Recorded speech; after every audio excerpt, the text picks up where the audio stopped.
Chapter 526, Deterring Force. After annihilating everyone at the Dragonman's nest, Shifeng began to collect the items his victims had dropped. Due to Haunted's effect, Werewolf and the others' drop rates had multiplied. Moreover, due to Shifeng's luck attribute, some of Overwhelming Smile's elites had even dropped up to 3 pieces of equipment. Shifeng had obtained more than 200 pieces of equipment, with the most inferior being level 20 secret silver equipment, just by killing this team of 100 players. In total, Shifeng had earned more than 1,000 gold in equipment. No wonder so many players joined the forces of darkness. An indescribable joy filled Shifeng's heart when he looked at the assortment of advanced equipment in his bag. If Zero Wing had only itself to rely on to obtain all this equipment, a lot of time would be required. Meanwhile, Shifeng had only needed 5 minutes. However, equipment was not his greatest concern this time. The key point had been killing Werewolf and the others. After absorbing their immortal souls, Werewolf and the others could forget about logging into the game for at least 2 or 3 days. In addition to their lost equipment, they would have to waste at least 4 or 5 days to recover from this serious setback. With this one fight, Shifeng had stomped Overwhelming Smile's trump card to the ground, severely slowing the guild's development progress. If I put my back into it, I should be able to collect the 300 points of life force required before logging off. Shifeng took a look at the Icarus's heart's attributes, licking his lips. He then departed from the Dragonman's nest in search of other Overwhelming Smile members. Previously, when he had attacked Werewolf and the others, the latter had contacted the other nearby Overwhelming Smile members, hoping to attract a crowd. After all, Overwhelming Smile was the overlord of Maple City. Now that someone had dared to provoke the guild, they wanted to openly display what the consequences were for such actions. As this concerned the guild's reputation, Overwhelming Smile would take action to serve as a deterrence for others. Hence, this was the perfect time for Shifeng to hunt Overwhelming Smile members. Time gradually passed.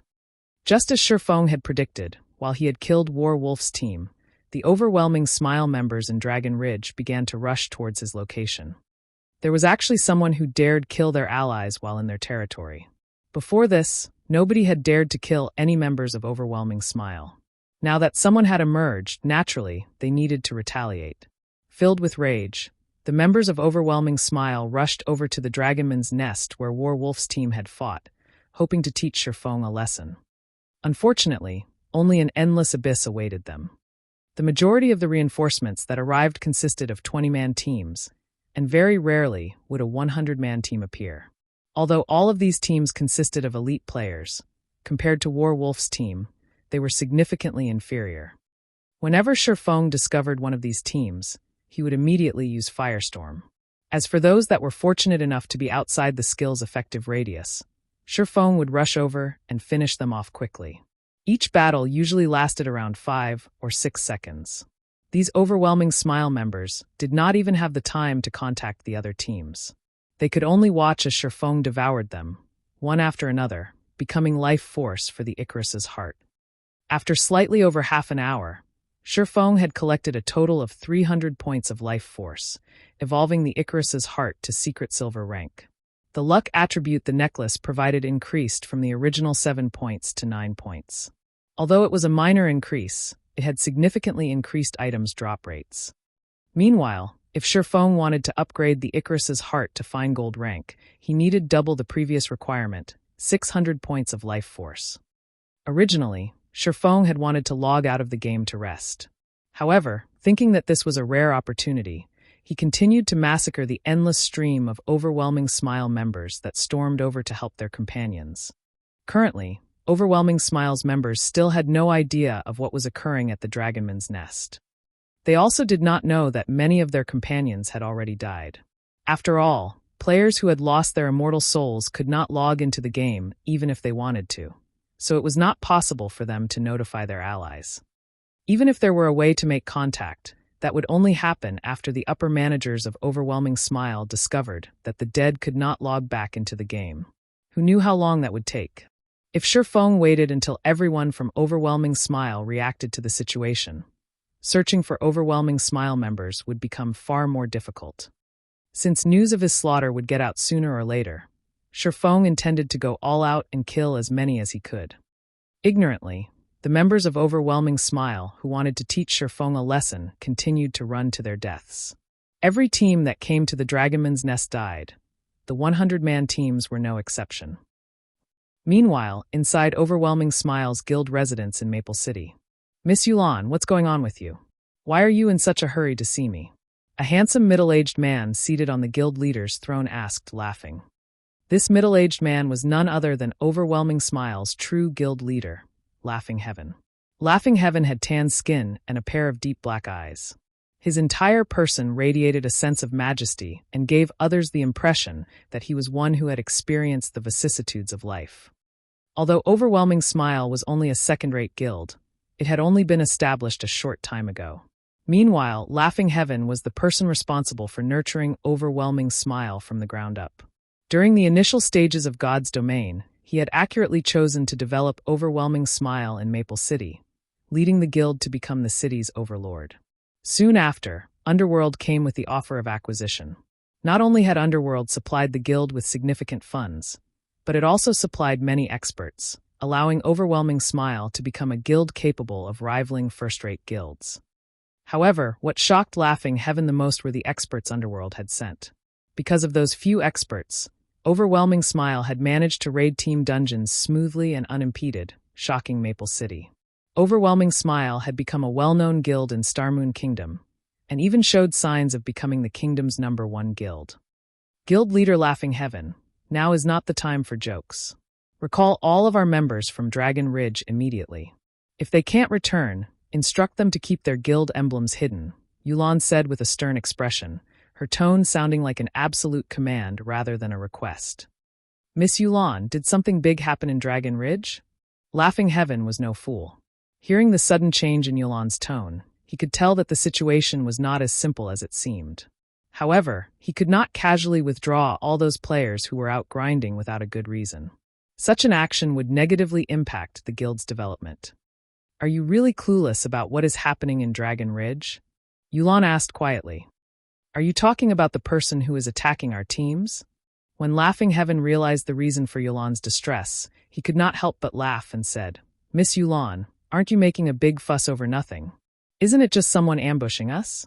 Is there really a need to withdraw our members from Dragon Ridge? Many guild members have already gone to deal with that arrogant bastard. I doubt it will be long before that player is found and killed." Making a big fuss over nothing? Found and killed. Yulan could not help but laugh upon hearing Laughing Heaven's words, a hint of mockery flashing in her eyes. To actually speak such ridiculous words, do you even know what exactly is happening in Dragon Ridge right now? Miss Yulan, there is one thing that you have to understand. While you might be Overwhelming Smile's guild leader in White River City, in Maple City, I, Laughing Heaven, am the true guild leader. Laughing Heaven was not impressed by Yulan's behavior. If not for the woman having the support of Underworld, he couldn't care less what the woman said. "Since you don't know, I'll tell you. Zero Wing's guild leader, Black Flame, is currently in Dragon Ridge. The majority of the subordinates you've sent there to level up are most likely dead already. If you don't recall them right this instant, it won't be long before he wipes out every member we have there," Yulan said sternly. "That is all I have to say. Guild leader Laughing Heaven, whether you wish to act upon my advice or not is up to you." Finished, Yulan turned and left the guild leader's office. Her task in Maple City was only to develop Overwhelming Smile's trade.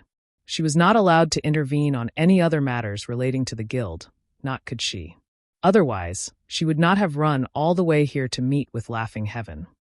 Meanwhile, Laughing Heaven was stunned into silence when he heard the name Black Flame. Chapter 527, Commotion at Maple City. Inside Overwhelming Smile's guild leader's office. Some time after Yulan's departure, Laughing Heaven still struggled with accepting the situation. He could not understand why Black Flame, the guild leader of Zero Wing, would go all the way to Dragon Ridge to ambush Overwhelming Smile's members. Who was Black Flame? He was Starmoon Kingdom's publicly acknowledged #1 expert. He was someone capable of coming and going as he wished even when surrounded by tens of thousands of enemies. Laughing Heaven had even heard tell that 2 of Underworld's prided 7 ghosts had died at the hands of Black Flame, leaving Underworld helpless against Zero Wing. In the end, even Underworld could do nothing but forbear from dealing with Zero Wing. This alone spoke of Black Flame's power. Shit. Laughing Heavens suddenly recalled a situation. There was a rumor going around saying that Black Flame was capable of preventing the players he killed from logging into God's domain for a long period. However, Laughing Heaven knew that this rumor was true, as after Black Flame killed Underworld's 5th ghost and 6th ghost, the two were unable to log into the game for 2 full days. Laughing Heaven also knew that, back in the Watch Cemetery in the White River City region, Black Flame had single-handedly forced Underworld to withdraw from that land of treasures. If what Yulan said was true, then the overwhelming Smile members in Dragon Ridge, vying for revenge, were no different than sheep to the slaughter. Moreover, it was currently night in God's domain. Every guild member capable of leveling up at night was an elite player. If these people were annihilated and barred from entering the game for 2 days. Laughing Heaven immediately tried to contact Werewolf, hoping his team of experts could pin down Black Flame. With their strength, they should be able to deal with this matter without much difficulty. Afterward, he only needed to withdraw his guild members from Dragon Ridge. Did he log off? When Laughing Heaven opened his friends list, he suddenly discovered that Werewolf and the other experts were offline. That shouldn't be right. I heard that Werewolf was planning to raid a Dragonman's Nest today. Why would they log off so soon? It can't be. Laughing Heaven abruptly thought of an extremely unlikely possibility. How could this be? Did Black Flame kill all 8 of those top-tier experts? However, when he recalled Yulan's sudden appearance in his office, it was highly possible that Werewolf had contacted Yulan after he died. This won't do. I need to call back everyone immediately. When Laughing Heaven thought about the massacre of Overwhelming Smile's members, rage and frustration filled his heart. However, who else could possibly win against this one-man army? Shortly after, Laughing Heaven sent a command to all Overwhelming Smile members in Dragon Ridge, ordering them to either head to other locations to level up or return to the city to rest. In any case, the monsters at night were not easy to deal with. They could also accumulate double EXP buff if they rested in the guild residence. What's going on? Why are we being told to leave Dragon Ridge? I'm only a short distance from the treasure chest. That's right. Our team is still looking for that little thief that dared ambush us. If we withdraw like this, won't we let that bastard get away? Who knows? However, this is a command from the guild leader, so we have no choice. The members of Overwhelming Smile were somewhat dissatisfied with Laughing Heaven's command. However, as it was a command from the guild leader himself, they could not disobey. While Overwhelming Smile gradually withdrew from Dragon Ridge, a commotion occurred in Maple City. Many players resting in the city passionately discussed these ambushes and Overwhelming Smile's withdrawal. Bars were particularly lively with such conversations. After all, Overwhelming Smile was Maple City's overlord, and it constantly received attention from the city's players. Now that such a huge incident had occurred, how could it not attract attention? Did you hear? Overwhelming Smile suddenly withdrew all of its members from Dragon Ridge. Of course, I heard about it. It really makes you wonder what is going through their leaders' minds. I have some insider information. I heard that someone is killing Overwhelming Smile players in Dragon Ridge. With no way to deal with this assailant, Overwhelming Smile was forced to withdraw from Dragon Ridge. Oh, blow it out your ass. Overwhelming Smile is our Maple City's absolute overlord. Whoever dares attack them is just looking to die. Hey, don't deny it so quickly. That player that ambushed Overwhelming Smile is no simple character. Suddenly, the players in the bar grew curious. Aside from the fact that Overwhelming Smile was the city's overlord, the guild also had more than its fair share of experts. Otherwise, they would not have successfully raided level 20-man Hell Mode team dungeons one after another. Even until now, aside from Overwhelming Smile, no other guild in Maple City had accomplished such a feat. With these experts, what player had even a chance of challenging the guild? I don't believe it. Who could possibly be so powerful? That's right. Unless a first-rate guild is trying to wage an all-out war against Overwhelming Smile in Maple City, who else would possess such strength? The bar's crowd expressed their doubts. They did not believe any of this information. Moreover, they always had a sense of pride regarding the guild known as Overwhelming Smile. After all, they were all players of the same city. Moreover, Overwhelming Smile was indeed very powerful. Throughout the entire Starmoon Kingdom, only a few guilds could raid level 20 Hell Mode team dungeons. Even if a first-rate guild wished to take strike out at Overwhelming Smile, they would be beaten to death if they set foot in Maple City. Hee. I knew none of you would believe me. However, once I say this name, you will definitely believe me. The male druid giggled. Continue boasting. Who doesn't know how to boast? Suddenly, everyone inside the bar sent contemptuous looks at the independent player. Haha. Let me tell you guys then. The player attacking Overwhelming Smile is Black Flame, Zero Wings Guild leader and Starmoon Kingdom's #1 expert. The male druid said very confidently. When the druid finished speaking, the entire bar fell silent. Everyone felt that Black Flame was the only person capable of such a feat. This was because such an incident had once occurred in White River City. Back then, hadn't Overwhelming Smile's many experts been forced to withdraw from the Watch Cemetery precisely because of Black Flame? It could be said that practically everyone in Starmoon Kingdom knew about Black Flame. One hit to deter the guilds in White River City, one battle to be crowned as god. Many players had tried to learn from Black Flame. If they could learn even a fraction of his skills, they could become experts. Meanwhile, Black Flame's title as the one-hit Azura was something that excited countless players. He's the leader of a guild. Moreover, he is the overlord of White River City. Why would he come all the way to Maple City to cause trouble for Overwhelming Smile? Someone suddenly asked. How should I know? Maybe Black Flame plans to lay his hands on Maple City as well? The male druid joked. Silence overtook the entire bar once more. When they thought about it, there was indeed a small possibility of such a situation. After all, Zero Wing was already White River City's overlord. Why would such a powerful guild be satisfied with ruling just a single city? It had to expand sooner or later. Thinking up to this point, everyone could not help but grow excited. Meanwhile, seated in a corner of the bar, a middle-aged man in his late 30s was greatly shocked when he heard this news. This man was none other than Liang Chun, the person who bought land on behalf of Shifeng. Sure enough, the winds of Maple City are going to change. Liang Chun sighed. In all of Starmoon Kingdom, most likely, only an expert like Black Flame was capable of deterring the overlord of an entire city by himself. Blade God's Return. Chapter 528, Characteristic Skill. The news regarding Black Flame quickly spread throughout Maple City. Overwhelming Smile and Zero Wing had been waging an all-out war against each other. No one was surprised that Black Flame had taken his killing all the way to Maple City, considering it perfectly reasonable.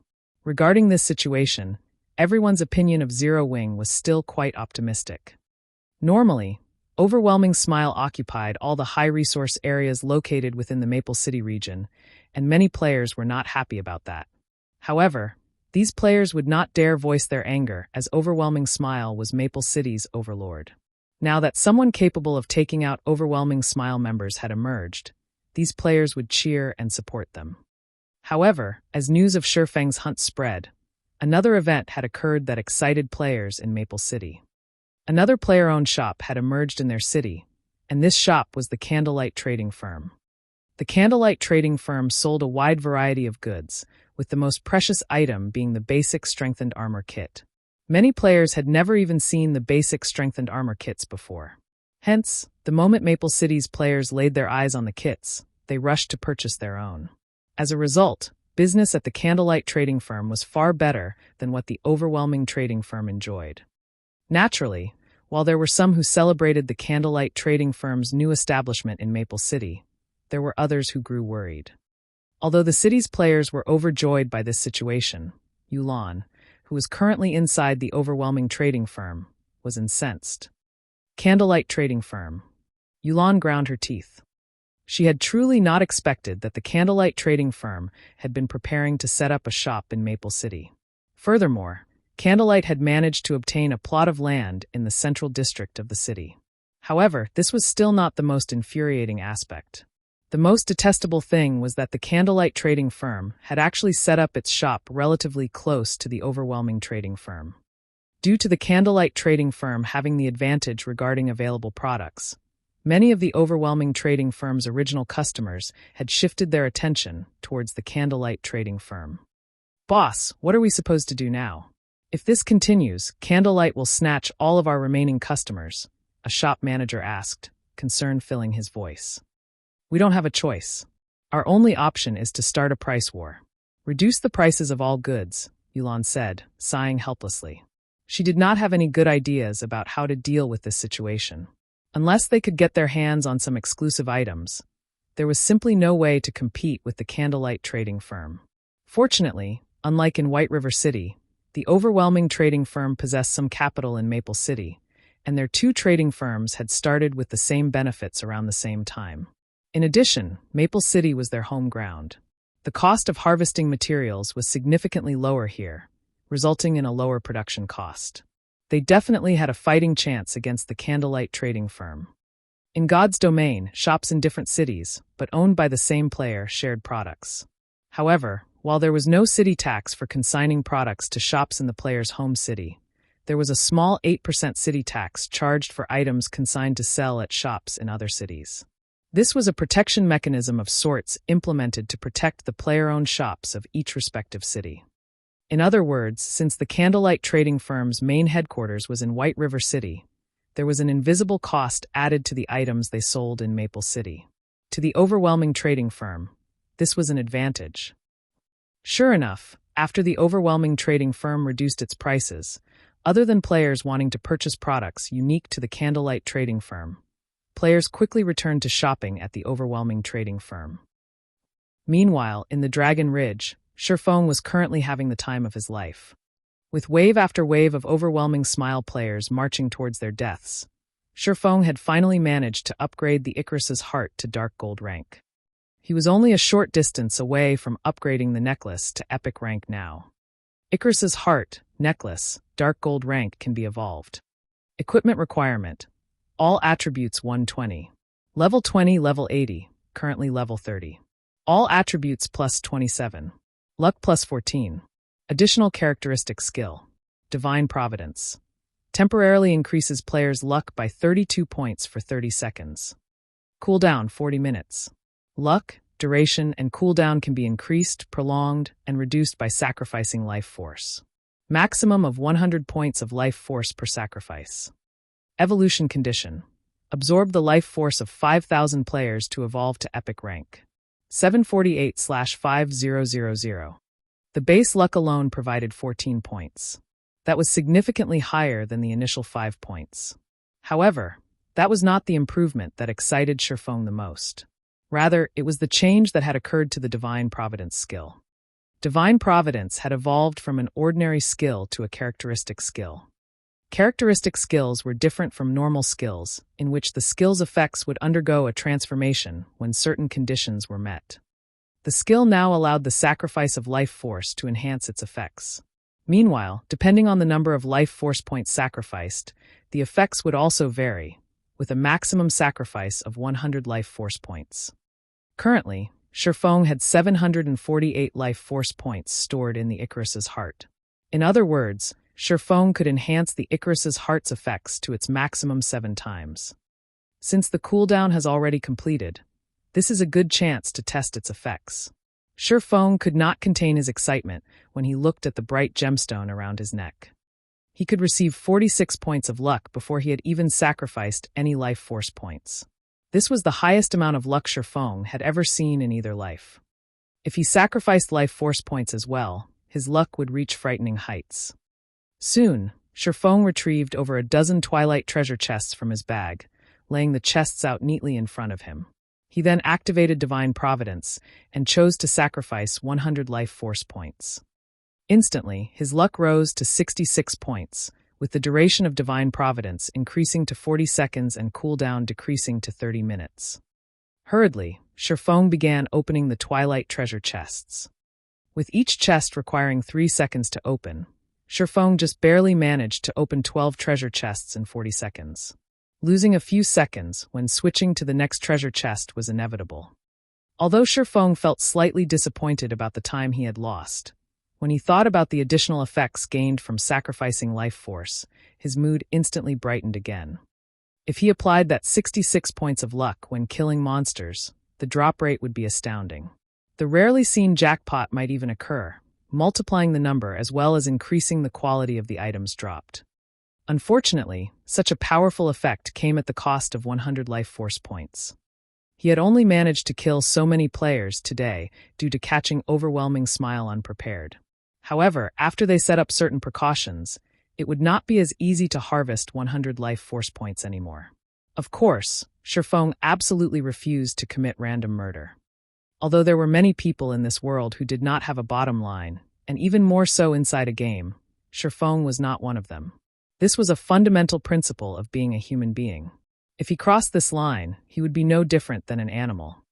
Shifeng then began collecting the items inside the Twilight treasure chests. Awesome! Shifeng could not help but laugh. Sure enough, the effects of 66 points of luck are truly amazing. Among the 12 Twilight treasure chests, he had obtained 4 pieces of Tier 1 set equipment, 1 for Shield Warrior, Guardian Knight, Assassin, and Cleric. Among them, the Tier 1 set equipment for Shield Warriors and Guardian Knights were the most difficult to obtain, yet Shifeng had actually obtained 1 piece for both classes. Up until now, Shifeng had collected 4 of the 5 set pieces of the Enyang Walker set equipment for Guardian Knights. He only lacked the boots now. Currently, he had 3 pieces of the Mana Storm set equipment for Tier 1 Elementalists. As for the Dark Melody set equipment for Tier 1 Assassins, like the Enyang Walker, Shifeng now had 4 pieces. He was only missing the head slot. He had 3 set pieces of the Forest Guard set equipment for Tier 1 Rangers. He now had 3 set pieces of the Brave Heart set equipment for Tier 1 Shield Warriors. He had 2 set pieces of the Ghost set equipment for Tier 1 Cursemancers. He also had 3 set pieces of the Angel Wings set equipment for Tier 1 Clerics. By now, Shifeng was close to completing the Tier 1 set equipment for the majority of the available classes. It would not be long before he completed them. At that time, if he led a team of players geared in Tier 1 set equipment into a large-scale team dungeon, who could possibly compete with Zero Wing to obtain first clears. Just the thought excited Shifeng. With such equipment, they could steamroll through even a 100-man team dungeon, let alone a 50-man team dungeon. Just as Shifeng was arranging his new items, he suddenly discovered a glowing purple tablet inside his bag, his chest constricting upon this discovery. Chapter 529, Shop Promotion. Shifeng quickly took the purple tablet from his bag. The tablet displayed a single word: promotion. However, this promotion order was not a guild residence promotion order. In God's domain, all promotion orders were extraordinarily valuable, and among them were guild residence promotion orders and promotion orders for other specific establishments. However, of these promotion orders, the rarest was the shop promotion order. The tablet in Shifeng's hands right now was none other than the shop promotion order. All shops set up by players in NPC cities began as 1-star shops without exception, regardless of whether it was a 300 gold shop or a 1,000 gold shop. Only a 1,000 gold shop was far more luxurious, and it had a few more available functions. However, after a shop was promoted to 2-star status, it would undergo a qualitative change. In particular, the benefits a lifestyle player received would be significantly enhanced. It was extremely difficult to obtain a shop promotion order. Unlike a guild residence promotion order that could be obtained from dungeons, a shop promotion order could only be obtained through certain special quests. The only other option was to gain one from treasure chests. However, not just any ordinary treasure chest would drop the promotion order. The treasure chest could not be below level 40, and it must be fine gold rank or above. There was also a certain probability to obtain one from rank-less treasure chests, such as the Twilight treasure chest. However, the chances of obtaining a shop promotion order were simply too minuscule. Normally, players would obtain it through a challenge quest. However, since it was a challenge quest relating to a shop's promotion, it was not so easy to receive or complete it. Such challenge quests were no less difficult than epic quests. Hence, there were extremely few shops capable of completing them. Because of this, the promotion orders obtained through treasure chests were extremely valuable, and countless businessmen would offer astronomical prices for one. Shifeng had only obtained this item due to a stroke of luck.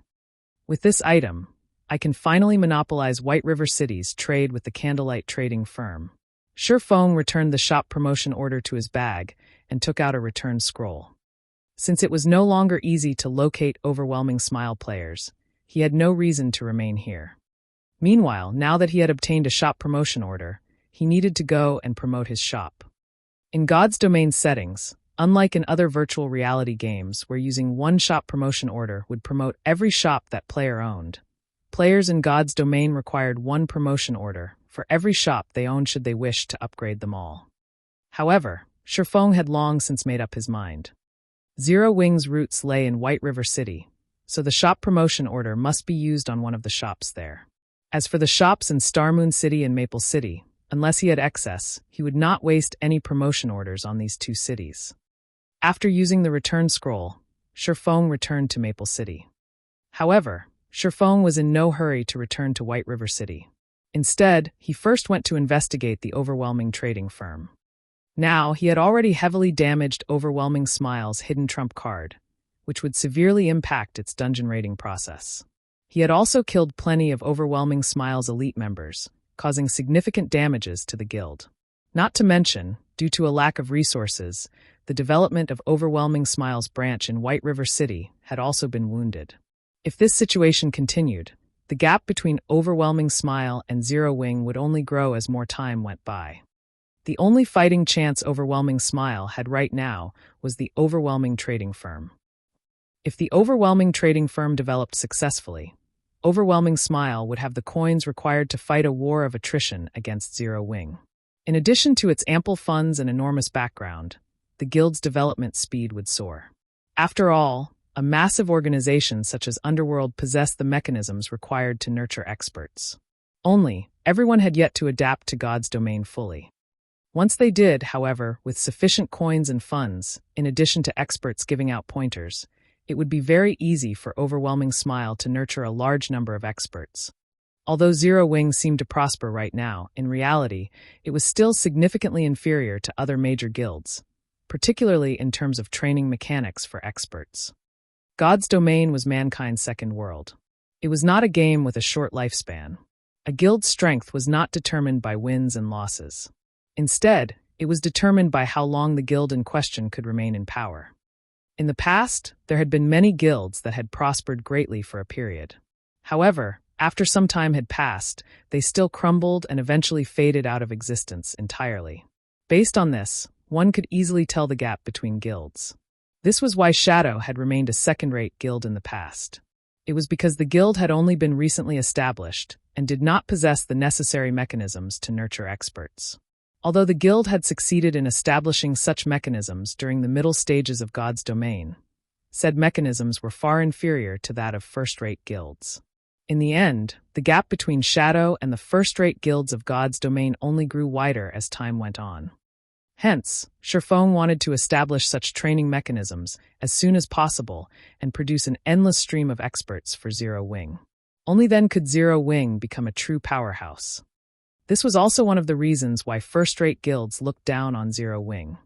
They all shared the same thought: you are only strong right now. What about in a few months? Let's see how you fare in 1 or 2 years. All guilds that had achieved the status of a first-rate guild possessed a history over a decade long. Some had even survived several decades. When Shifeng arrived before the Overwhelming Trading Firm, he could see a constant stream of players enter and exit the shop. As for the Candlelight Trading Firm, which was only a short distance away, although the shop also had plenty of customers, there were significantly less than the Overwhelming Trading Firm. Overwhelming Trading Firm's items sure are cheap. I can buy another stack of advanced whetstones with the money I saved. That's right. Not only are the items cheap, but I never expected that it would also push out a new product. Unfortunately, the shop didn't have many for sale, and I didn't have the chance to buy one. Are you talking about the magic damage potion? Yeah, that's right. It's that item. I'm an elementalist. If I drink that potion, it can increase my magic damage by 5% for half an hour. It would help significantly when I'm grinding monsters or raiding dungeons. Shifeng had initially planned to enter the shop to investigate. However, upon hearing the conversation of a few players who had just left the Overwhelming Trading Firm, he could not help but stop and listen. Magic damage potion? Shifeng was not a stranger to this item. The recipe for the potion only had a chance of dropping from level 20 Hell mode team dungeons. However, Its production difficulty was very high. At the very least, one needed to be a basic alchemist. Even then, the success rate of crafting one hovered around 20% to 30%. Sure enough, I cannot underestimate Underworld. I just established a shop at Maple City, and already, there is someone capable of producing such a potion. Shifeng was not particularly surprised at discovering this information. Overwhelming Smile was a massive guild. Its members didn't consist of purely combat players. The guild nurtured a large number of lifestyle players as well, so it was only natural for someone to be capable of producing the magic damage potion. However, this was not good news for the Candlelight Trading Firm. The magic damage potion was not unique to the Overwhelming Trading Firm. Zero Wing had also obtained a few magic damage potion recipes. However, even now, the Candlelight Trading Firm had yet to successfully nurture a single basic alchemist, so they could not produce it. Shifeng decided not to linger. Immediately, he headed to the teleportation hall and returned to White River City. Upon arriving at White River City, the first thing Shifeng did was head towards the city hall and upgrade the Candlelight Trading Firm next to the auction house to a 2-star shop. When a shop was promoted to 2-star status, the building itself could also undergo an upgrade. However, a significant sum was required for the reconstruction. Without hesitation, Shifeng spent 1,000 gold to reconstruct the shop. The reconstruction did not take much time at all. It was done in just a dozen minutes or so. Suddenly, the 3-story tall Candlelight Trading Firm rose to 5 stories. It became an extraordinarily eye-catching display beside the auction house, attracting the attention and discussion of many players. It was common knowledge that shops could only possess a maximum of 3 floors. Throughout the entire God's domain, there had yet to be a single player-owned shop that had more than that. Yet now, the Candlelight Trading Firm's shop had 5. Guild leader, what did you do? Why has the shop suddenly gone from being 3 stories to 5 stories tall? After the reconstruction of the shop completed, Melancholic Smile contacted Shifeng immediately, unable to help her curiosity.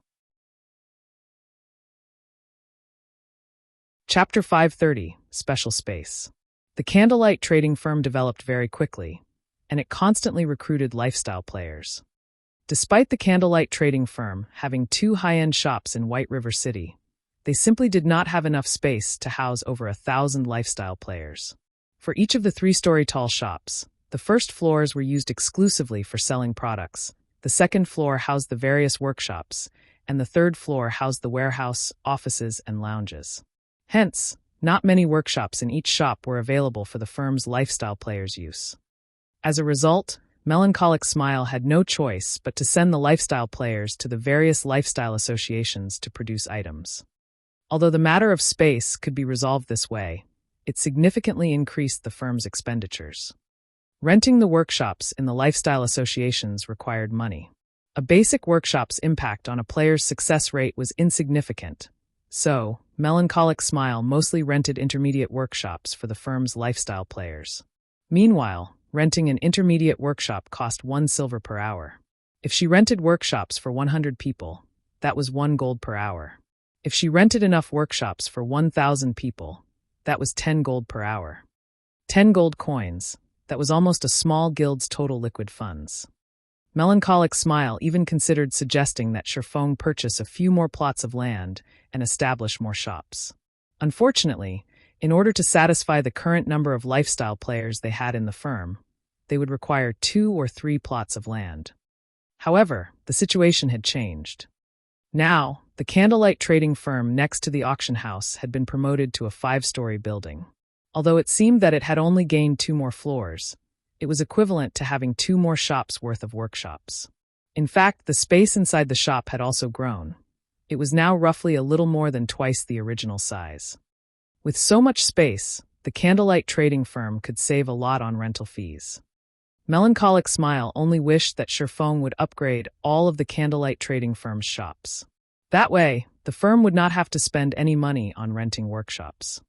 Shifeng could not help but laugh at Melancholic Smile's reaction. In the past, even after God's domain had operated for over a year, countless players were unable to promote their 1-star shops to 2 stars. It was purely due to luck that the Candlelight Trading Firm had obtained the promotion order so quickly. It was practically impossible to obtain another shop promotion order from the Twilight treasure chests. Though, if he could upgrade the Icarus's heart to epic rank, there might be a small chance for Shifeng to obtain a second one. Shifeng then had Melancholic Smile meet him in the meeting room on the 5th floor of the firm with cream cocoa and roasted ironheart. The benefits a 2-star shop offered were not limited to an increase in space. Otherwise, there wouldn't have been so many players desperately trying to upgrade their 1-star shops to 2-star shops in the past, willingly spending tens of thousands of gold to obtain a shop promotion order. Meanwhile, the news of the Candlelight trading firm owning a 2-star shop spread quickly. After all of White River City knew of the Candlelight trading firm. A majority of the players residing in the city had shopped at the trading firm at least once before. Now that one of the shops had mysteriously grown, it would definitely attract a lot of attention. Young Master Feng, there is some movement over at the Candlelight trading firm. They have actually managed to establish a 5-story shop. When I went over to investigate, I found that the first floor has doubled in size. The number of items they can put on display has also significantly increased. A player specifically tasked to investigate the Candlelight trading firm reported. 5 stories? Larger than before? Feng Xianyang could not help but sneer. The Candlelight trading firm is certainly ambitious. While producing light stones, they also expanded their shop to prepare for the new sales. What a pity. Truly a pity. So what if they have a larger space? Now that I have stolen the 3 of the advanced forging apprentices capable of producing the light stones, that shop will only have empty shelves to show off. He still felt the sting from the large amount of money he had spent to poach those 3 advanced forging apprentices. However, the thought of how the Candlelight trading firm could no longer produce the light stones soothed the pain in his heart. Right, how are we developing in Maple City? Feng Xianyang asked the somewhat chubby man beside him. I heard that the Candlelight trading firm has set up a shop close to the Overwhelming trading firm. This should have significantly impacted the Overwhelming trading firm's business. Young Master Feng, please rest assured. Although the Candlelight trading firm is impressive, Maple City is our home ground. Moreover, Miss Yulan has succeeded in inviting that great personage to help us. The magic damage potions they have produced have single-handedly driven the Overwhelming trading firm's business. Candlelight has no chance against us. It won't be long before the Overwhelming trading firm stabilizes its status as Maple City's #1 trading firm. Also, when that great personage's alchemy proficiency advances, or when we obtain an item that increases success rate, he will be able to produce that item. At that time, not even the Candlelight trading firm in White River City will be a challenge, the chubby man said, giggling. Good. It's as expected of the woman who the higher-ups favor. As long as the Overwhelming trading firm conquers White River City, my status will rise along the tides. At that time, my succession of the household will be set in stone. Feng Xianyang's eyes suddenly glowed. He truly never expected that Yulan would successfully recruit that great personage from Underworld. That great personage was only a lifestyle player. However, by relying on his superb talents, he had profited Underworld in many virtual reality games, and gradually throughout the years, he had become a force to be reckoned with in the organization. Even Underworld's upper managers tread carefully when around him. Although Feng Xianyang had thought of trying to invite that great personage before, he simply did not qualify to do so. Meanwhile, the fact that Yulan had recruited that great personages helped show just how capable she was. It seems that I'll have to rope that woman in the future. Feng Xianyang licked his lips as he pondered. Although he had only been interested in Gentle Snow in the past, Yulan's temperament, figure, and appearance were not one bit inferior to Gentle Snow's. In certain aspects, Yulan was even superior to the Snow Goddess. If he could make Yulan his woman, it would benefit him greatly in the future. His chances of becoming the master of his household would increase. In the meeting room on the 5th floor of the Candlelight trading firm, Shifeng noticed Melancholic Smile, and the others stand to greet him the moment he entered. Guild leader, seeing as you were in such a hurry to look for us, do you have some sort of surprise for us? Cream Cocoa revealed her anticipation as she gazed at Shifeng with her large eyes. She knew that Shifeng would never call for a meeting with them for no reason. And in every meeting, Shifeng always had something prepared for the 3 of them. Hence, she very much loved meetings. You really are perceptive, Shifeng laughed faintly. He then said, follow me then. I'll show you guys something. Shifeng then led the three forgers out of the meeting room, arriving before a room a short distance away. The candlelight trading firm's reconstruction had only completed a short while ago. There were still many areas inside the shop that Melancholic Smile and the others were unfamiliar with. In particular, there were some rooms that Shifeng had locked. Not even Melancholic Smile was allowed to enter. The room he led the forgers to was one such location. "Guild leader, isn't this a workshop?" Cream Cocoa asked curiously. "You'll understand once you enter," Shifeng laughed as he slowly opened the door. Once the door opened, the trio behind Shifeng was stunned by what they saw. A completely different world awaited them beyond the door. When the door opened, a fragrant smell and beautiful scenery greeted each of them. The room even contained a small creek. The most incredible part of the room was the ball of water floating in the middle of the room. "That's a simulation device." Melancholic Smile was immediately surprised when she saw that floating ball of water. Originally, simulation devices could only be found in the library of White River City. It was a tool that allowed players to learn or craft their own spells. Melancholic Smile had never imagined that this workshop would also contain one. "Simulation device?" Cream Cocoa asked, confused. White River City's library also has a water ball. The simulation device there allows players to learn or create spells. However, the simulation device here is slightly different. It is meant to assist lifestyle players with producing items. Through the simulation, you guys can discover the flaws you have when producing an item. At the same time, it can also aid you in creating a completely new item. With this, you won't have to waste a lot of materials and can freely try producing as many items as you want. This is a function that only special workshops possess, Shifeng explained. Chapter 531, Frightening Talent. I've already set this place as a special forging room. You will have a higher success rate than even in the advanced forging rooms with any items you forge in here. The effects are especially obvious when you forge complicated and high-quality items. Hearing Shifeng's explanation, Melancholic Smile and the others were so excited that they were speechless. This surprise was simply too huge. Players who had never produced a high-quality item before had no idea how difficult it was to produce one. It was an extremely delicate job. Not only was the success rate very low, but the slightest mistake would also result in the item's destruction. Naturally, practicing the forging process for a long time would help significantly. However, high-quality materials were extremely rare. They had no opportunity to experiment and familiarize themselves with the forging procedures. They could rely on their experience and hope that, after repeatedly producing the item, they would become proficient with the design and reduce the amount of wasted materials. With this simulation device, however, they could practice as much as they wanted to, constantly modifying and upgrading their techniques. This would be of immeasurable help to them. Moreover, after players became forgers in God's domain, if they wished to become a master forger, they had to create their own items. Otherwise, it would not be possible for one to become a master forger at all. Hence, players normally began to accumulate experience of creating items when they became basic forgers. By the time they became advanced forgers, they would attempt to create new items constantly. However, with this simulation device, they could save a significant amount of time and effort. Of course, this did not come without a price. The simulation device needed energy to run, and magic crystals supplied that energy.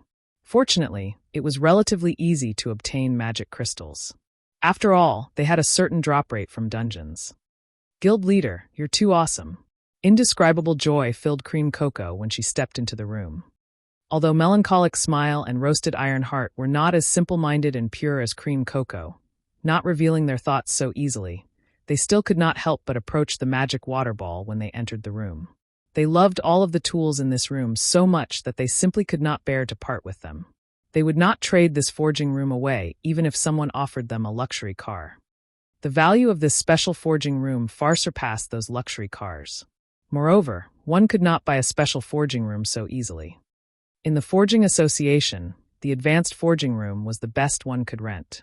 Special forging rooms were only available in 2-star shops or above. This was also why so many players in the past had dreamed of upgrading their shops to 2-star status. The fragrant aroma inside the special forging room relaxed anyone who came into contact with it. The environment inside the room could also be adjusted to suit the user. Just the impact the forging room provided to one's mental state was significant. Using this room was practically a luxury. Not to mention, the flame and tools in an advanced forging room could not compare to those in this room. Although the flame in the special forging room could not match a Tier 2 mysterious flame, it was very close.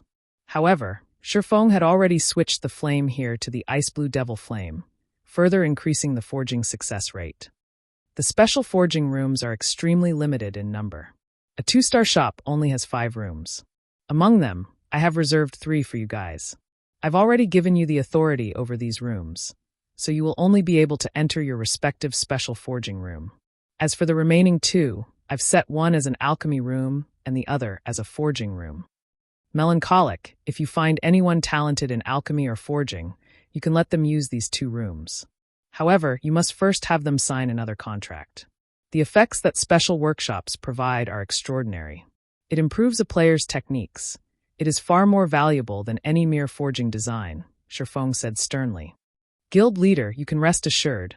I won't allow any of those traitorous bastards near these special forging rooms, Melancholic Smile assured.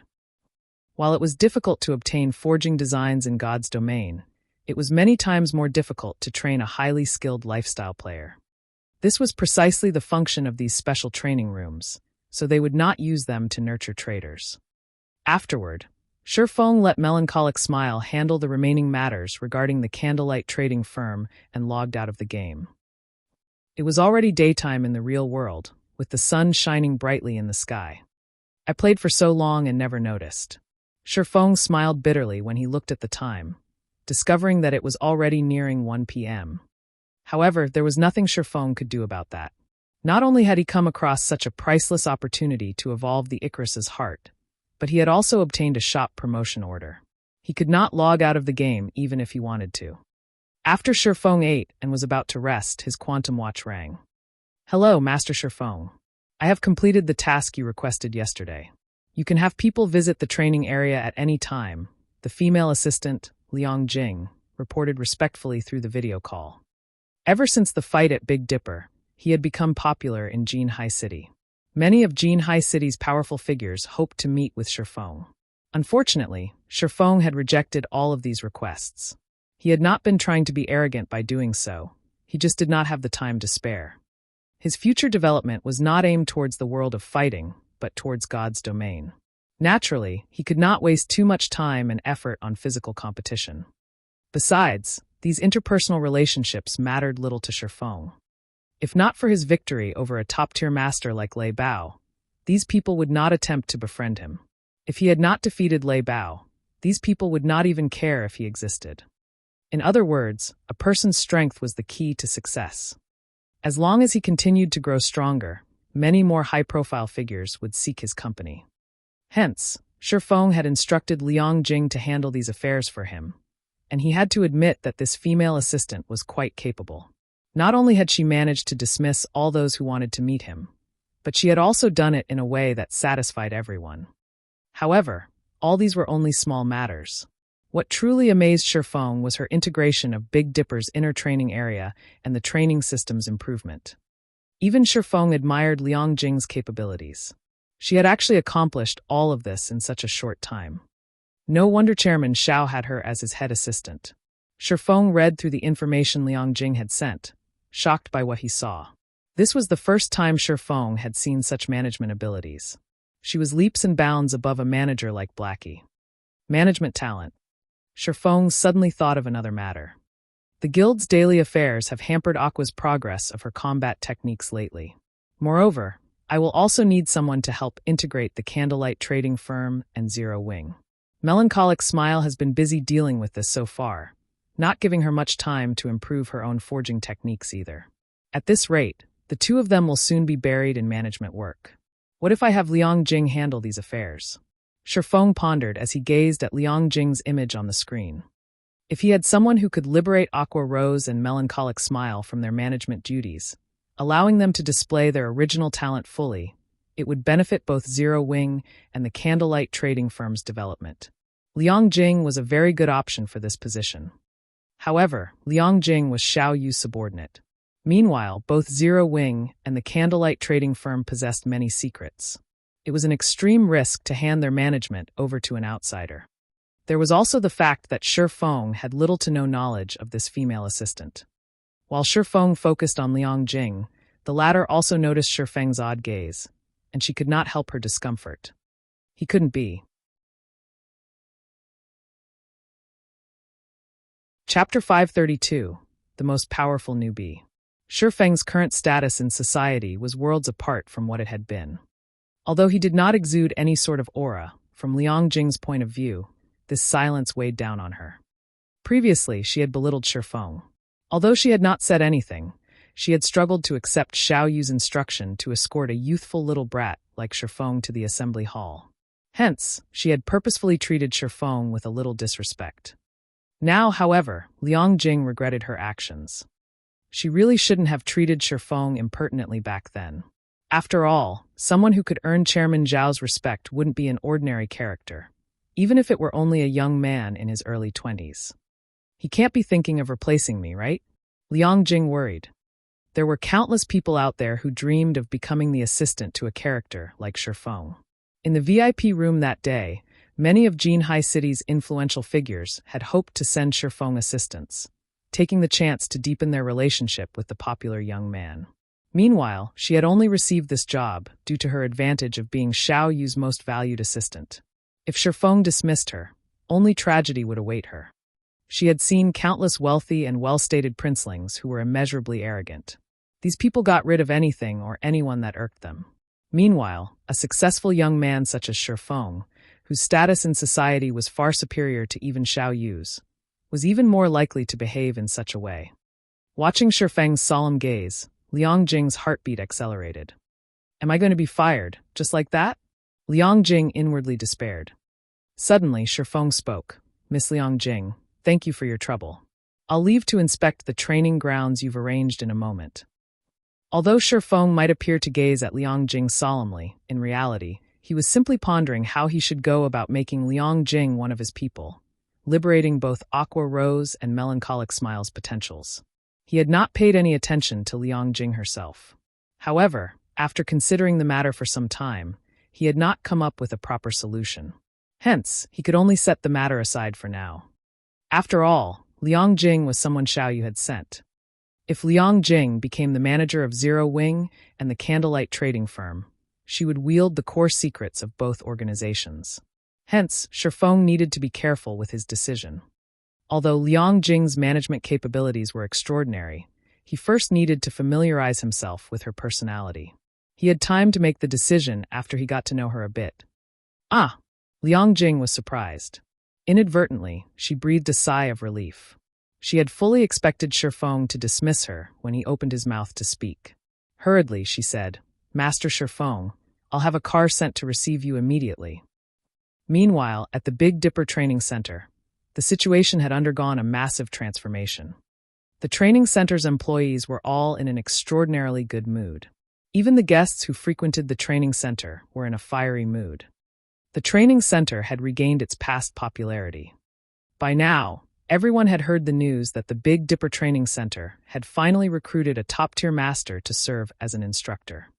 In this age where mankind focused on personal fitness, everyone placed great importance on their own physical condition.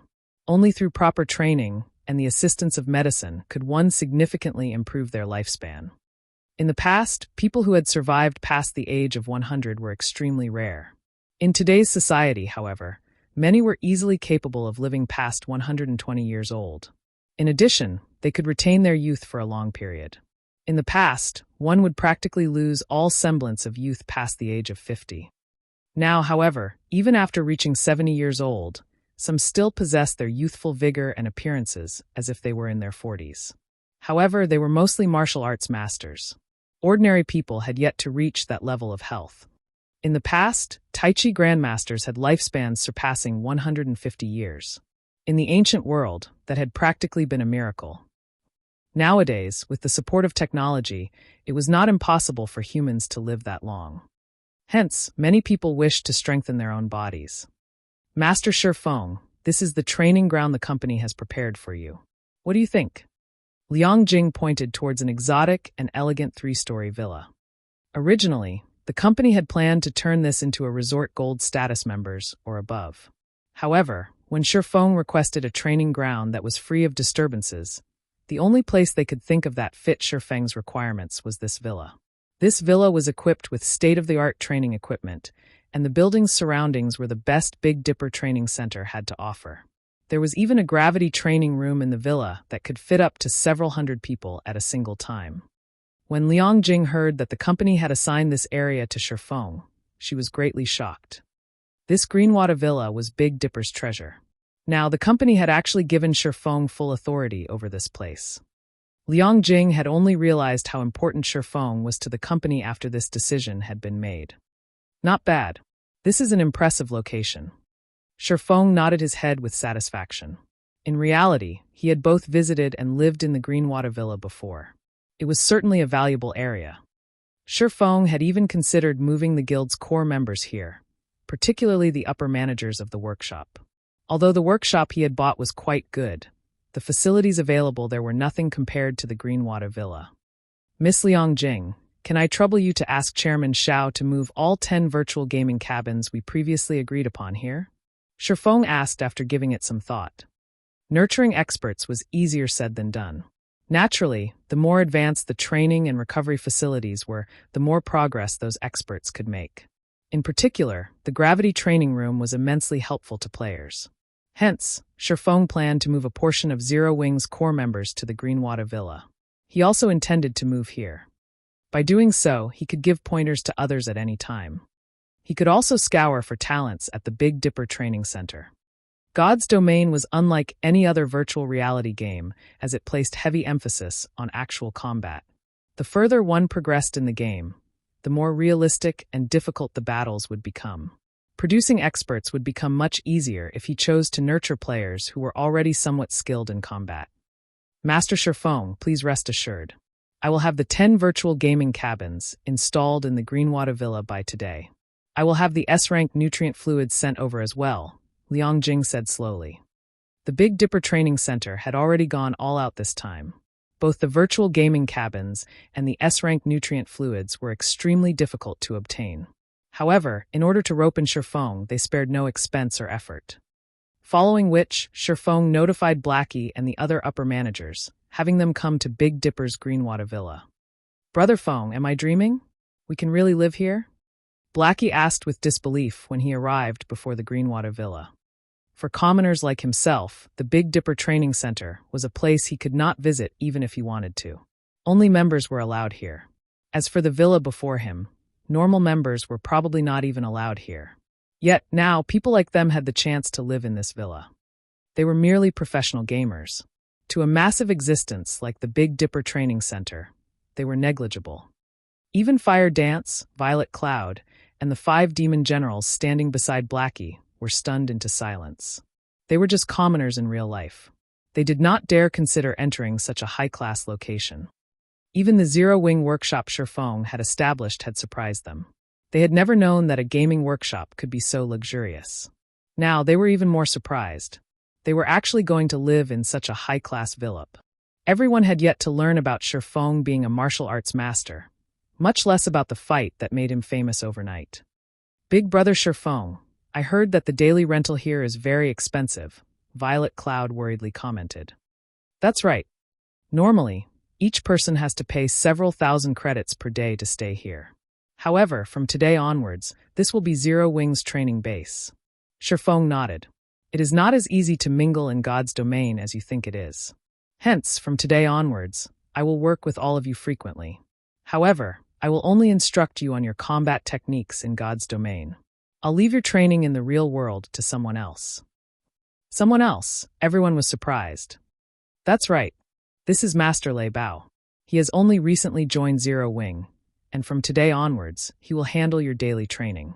This is a rare opportunity that many will never have no matter how much they wish for it, so you must cherish it, Shifeng introduced the martial arts master. Although he was skilled in God's domain combat, he did not know how to train people in the real world. On the other hand, Lei Bao was a bona fide top-tier master, someone who was only a short distance away from reaching the realm of Grandmaster. When it came to training people in the real world, Lei Bao was far more qualified than he was. Chapter 533, Overwhelming Force. When the group heard Shifeng's introduction, they were dumbfounded. Everyone present knew just how precious a martial arts master was. Many professional fighters would do anything just to receive advice from a martial arts master, let alone personal tutorage. Moreover, their instructor was a top-tier master. Never in their dreams would something like this happen. For a second, Blackie and the others even thought that they had heard wrong. However, after spending time in God's domain, everyone's senses had improved considerably. By now, they were already capable of making a rough estimate of another person's strength. Lei Bao also made no attempt to hide his beast-like aura in the slightest. Just basking in his aura made their bodies feel heavier.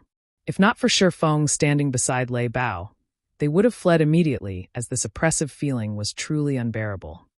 Although none of them knew Lei Bao's exact strength, none of them doubted that Lei Bao could wipe the floor with all of them in less than 10 seconds. Master Lei Bao, I'll have to trouble you then. Shifeng could see everyone's surprise and knew how incredulous of a situation was. However, this was all definitely real. Not even famous professional fighters would have access to these benefits. If Blackie and the others could not improve with Lei Bao's help, then he really had no other means of helping them. In the past, under Shadow's arrangement, Shifeng had sought out many masters to learn from. He had not been as lucky as Blackie and the others. Being stood up by a martial arts master after several weeks of waiting was a normal occurrence to Shifeng. As for personal tutorage, that was just a dream. No problem. Since we agreed upon this beforehand, I will hold up my end of our bargain. Lei Bao nodded. He then shifted his gaze to Blackie and the others. Faintly smiling, he said, "All of you follow me. I'll have a look at your foundations before planning your training." Under Lei Bao's watchful gaze, everyone felt their hair stand on end. They all had a bad premonition about what was to come. Unfortunately, with Lei Bao's personality, even if they did not want the training, he would not show any mercy. Guild leader, the group sent pitiful looks towards Shifeng. However, Shifeng only waved them off. With Lei Bao's training, Shifeng hoped that they could learn how to control their bodies more efficiently. Once they learned that control, they could display frightening combat power in God's domain. When it came to control over one's body, Lei Bao had reached perfection.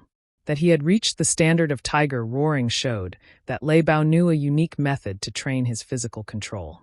Otherwise, he could never train his body to the degree of merging his internal and external power. Compared to a half-baked martial arts master like Shifeng, Lei Bao was a powerhouse. While Lei Bao trained Blackie and the others, Shifeng did not remain idle as he headed towards the Greenwater Villa's gravity training room. Now that Shifeng's brain activity had significantly improved, if he wished to control the lock on his physical power completely, he needed to possess sufficient strength. Otherwise, his body would crumble, unable to withstand the sudden release in power. Lei Bao, on the other hand, was different. He was a true martial artist, someone who had trained in the arts since he was young. Even if he released the limiter his brain had placed on his body could easily handle the additional power. The gravity training room would help enhance physical toughness immensely. There were also various medicine and healing cabins available for one to recuperate as they needed. Since Shifeng had access to these facilities, he had to train as much as he could. After Shifeng had spent half the day training, Liang Jing had finished with her tasks at the Greenwater Villa. Currently, every Zero Wing member had a virtual gaming cabin in their room, coupled with an unlimited supply of A-rank nutrient fluids. However, the most valuable item was still the S-rank nutrient fluids. Each person had received one bottle. With it, everyone could fully replenish their brain's energy. Such expenditure had left even Liang Jing, someone who had seen various aspects of high society before, stunned. Not only was there a top-tier martial arts master serving as an instructor, but everyone had also been provided with a bottle of S-rank nutrient fluids. How was this supposed to be training for professional gamers? Those who did not know better might even think that these youths trained to participate in the national fighting competition. Was such extravagance necessary just to play a game? Shifeng could very much relate to Liang Jing. The chances of a single guild currently spending so much to nurture their experts were nil. The same could be said even for super guilds. However, That was simply because no one had realized the importance of a top-tier expert yet. Moreover, God's domain had only recently become popular, so its influence over the real world was still very faint.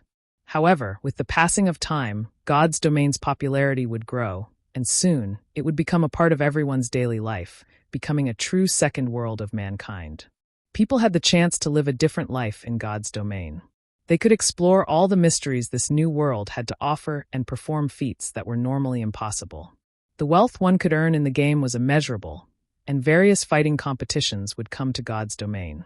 These competitions were even more exciting than the fights in the real world. After Shifeng instructed everyone on their combat techniques in-game, he retired to his room and logged in, beginning a new day in God's domain. The moment Shifeng logged in, he began to open Twilight treasure chests. Without hesitation, he activated Divine Providence and sacrificed 100 life force points. Inside the quiet forging room, the 12 Twilight treasure chests on the floor released a dazzling aurora that filled the room. Huh, it can't be, right? It's possible to obtain this, too?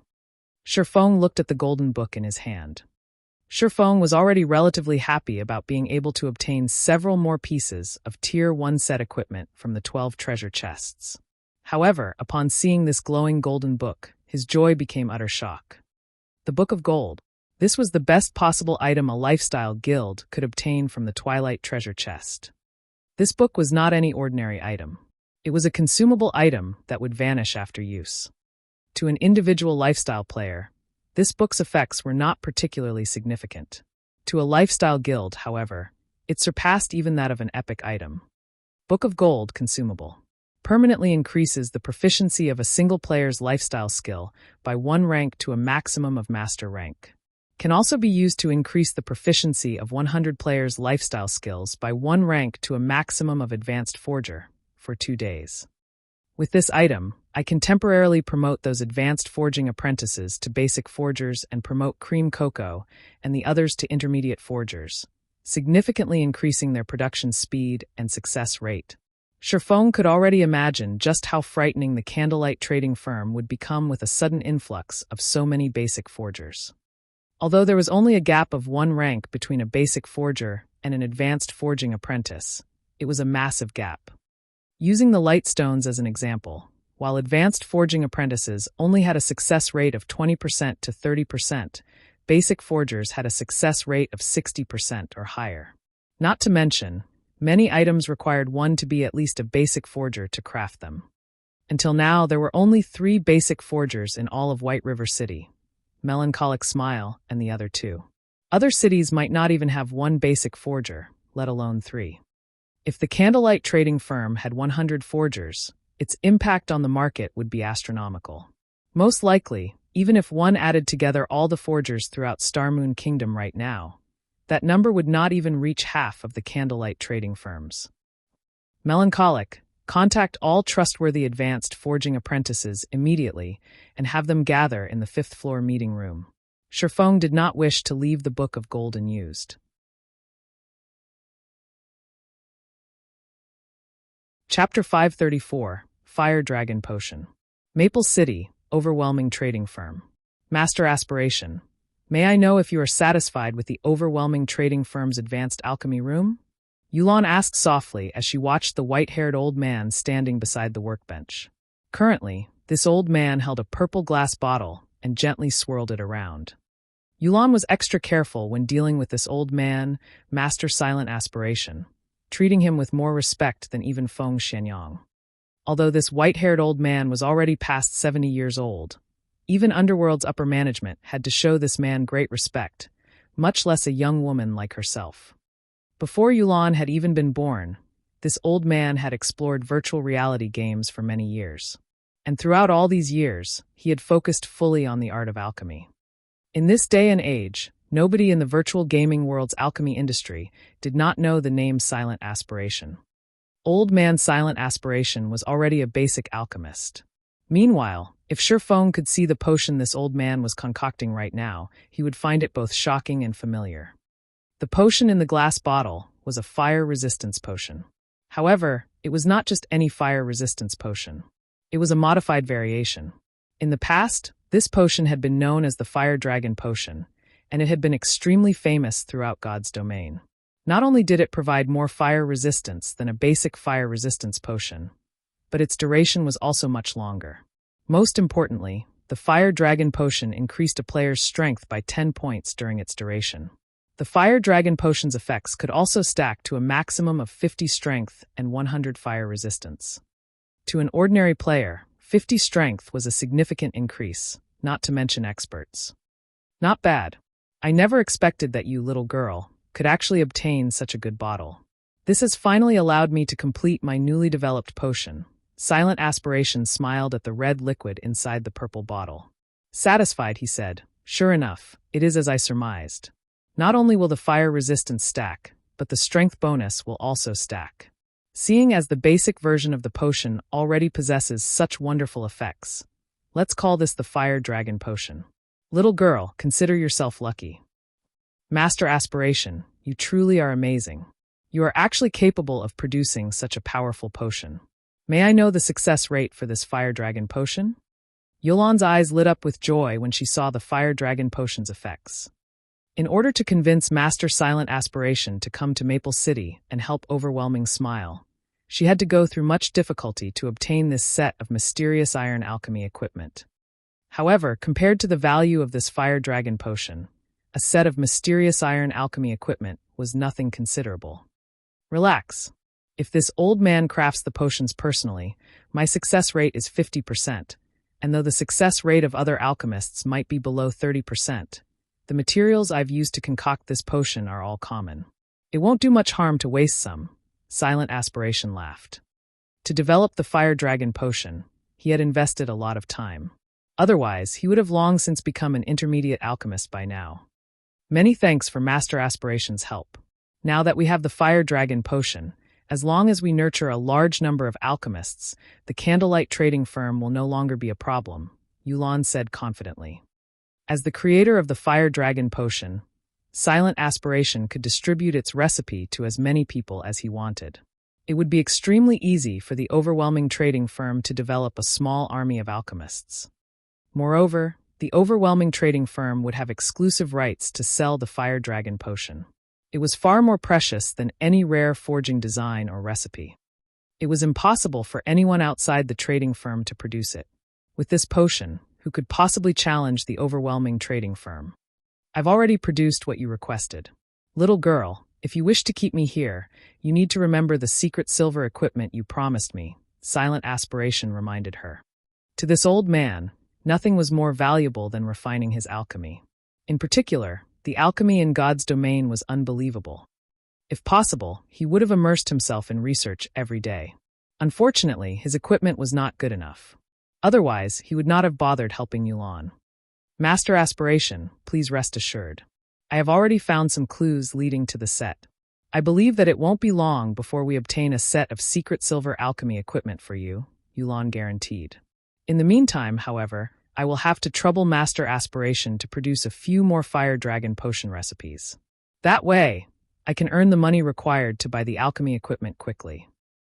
This is a simple task, Silent Aspiration laughed.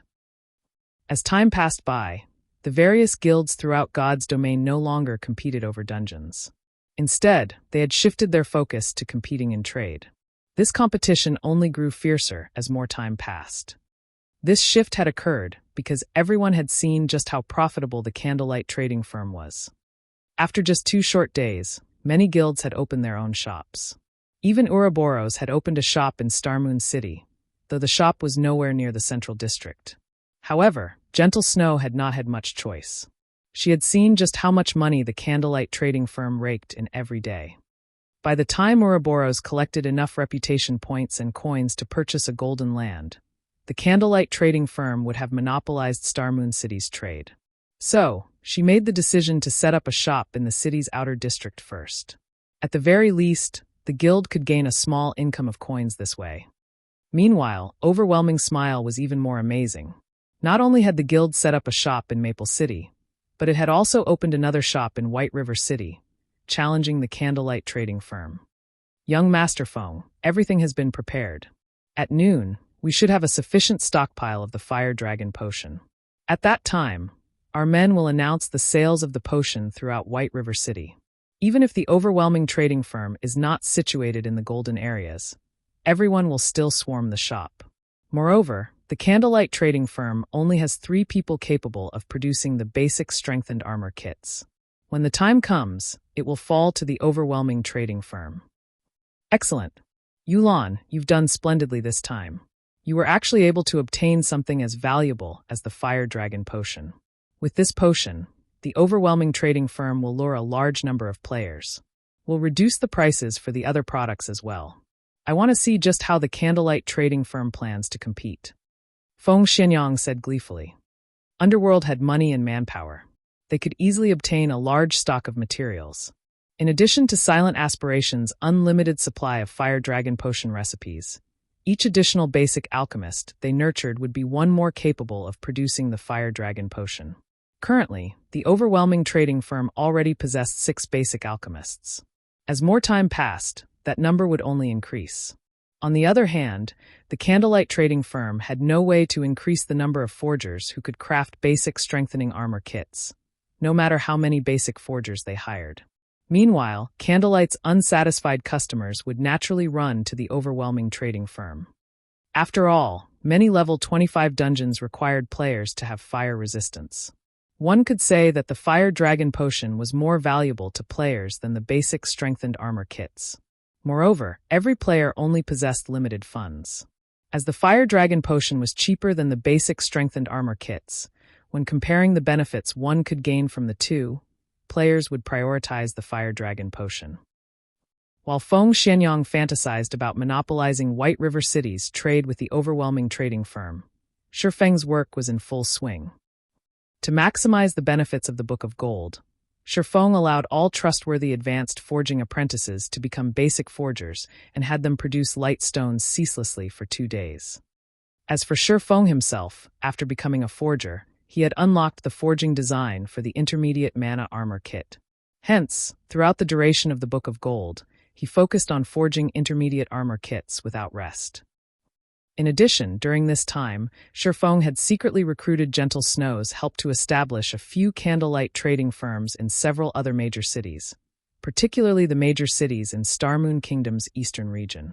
However, as Shifeng's money was limited, he had only established basic shops in these cities' outer districts. To establish these shops, Shifeng had invested all of the money he had earned during this time. He even spent the money the guild had earned through guild quests. Guild leader, we have met out intended goal. We can begin operations at any time, Melancholic Smile reported. Although she was somewhat tired, excitement filled her eyes.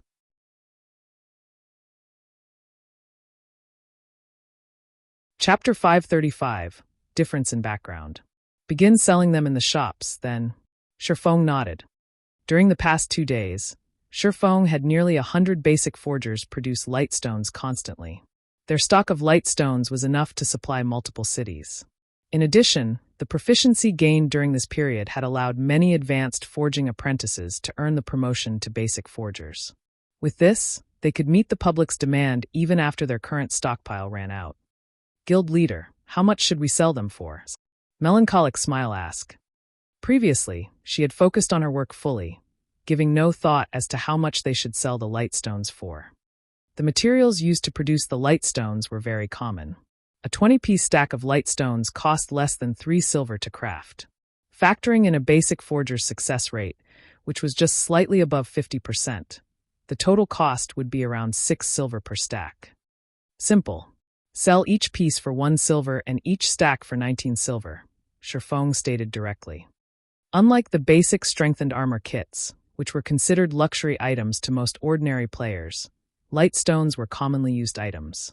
So, its price was also very low. In the past, the starting price for light stones had also been roughly 1 silver per piece. Any higher and players would begin to feel cheated.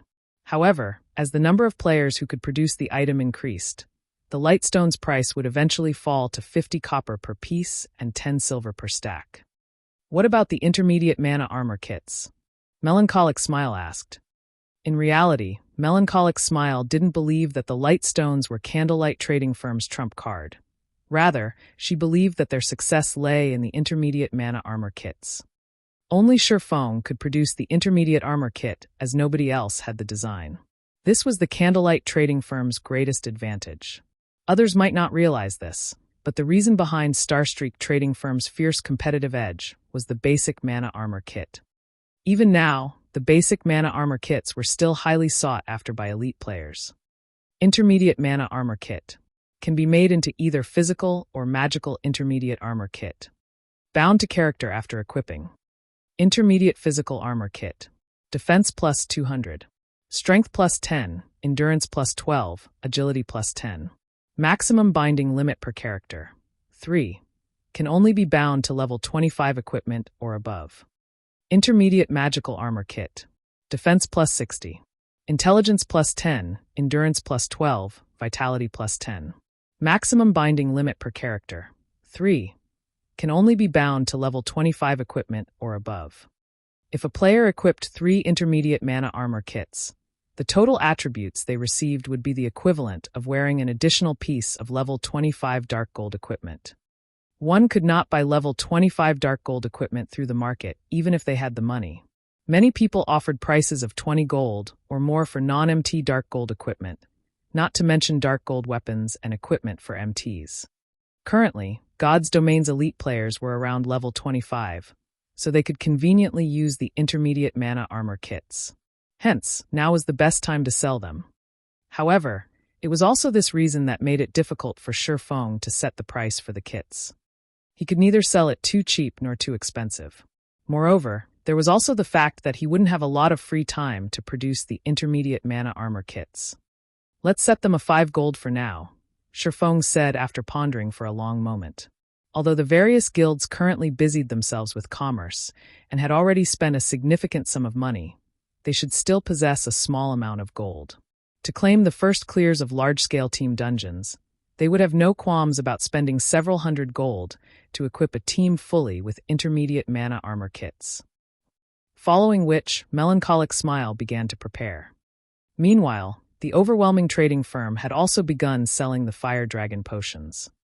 This Fire Dragon potion is awesome. It can stack attributes and fire resistance. With this potion, raiding level 25 team dungeons will be a breeze. The only downside is the price. Each bottle actually costs 10 silver. The MT alone will require 5 bottles per run. Everyone else in the team will have to drink at least 1 bottle as well. What can you do about it? The overwhelming trading firm is the only place that sells this potion. However, if we can successfully raid 10 and 20-man hard mode team dungeons, we will more than earn back the cost. Overwhelming Smile's advertising had been very well timed.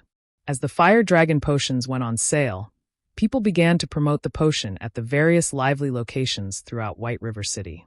As a result, many teams, who had struggled with the level 25 dungeons that required high fire resistance, grew interested, and they had promptly run towards the overwhelming trading firm to purchase the Fire Dragon potion.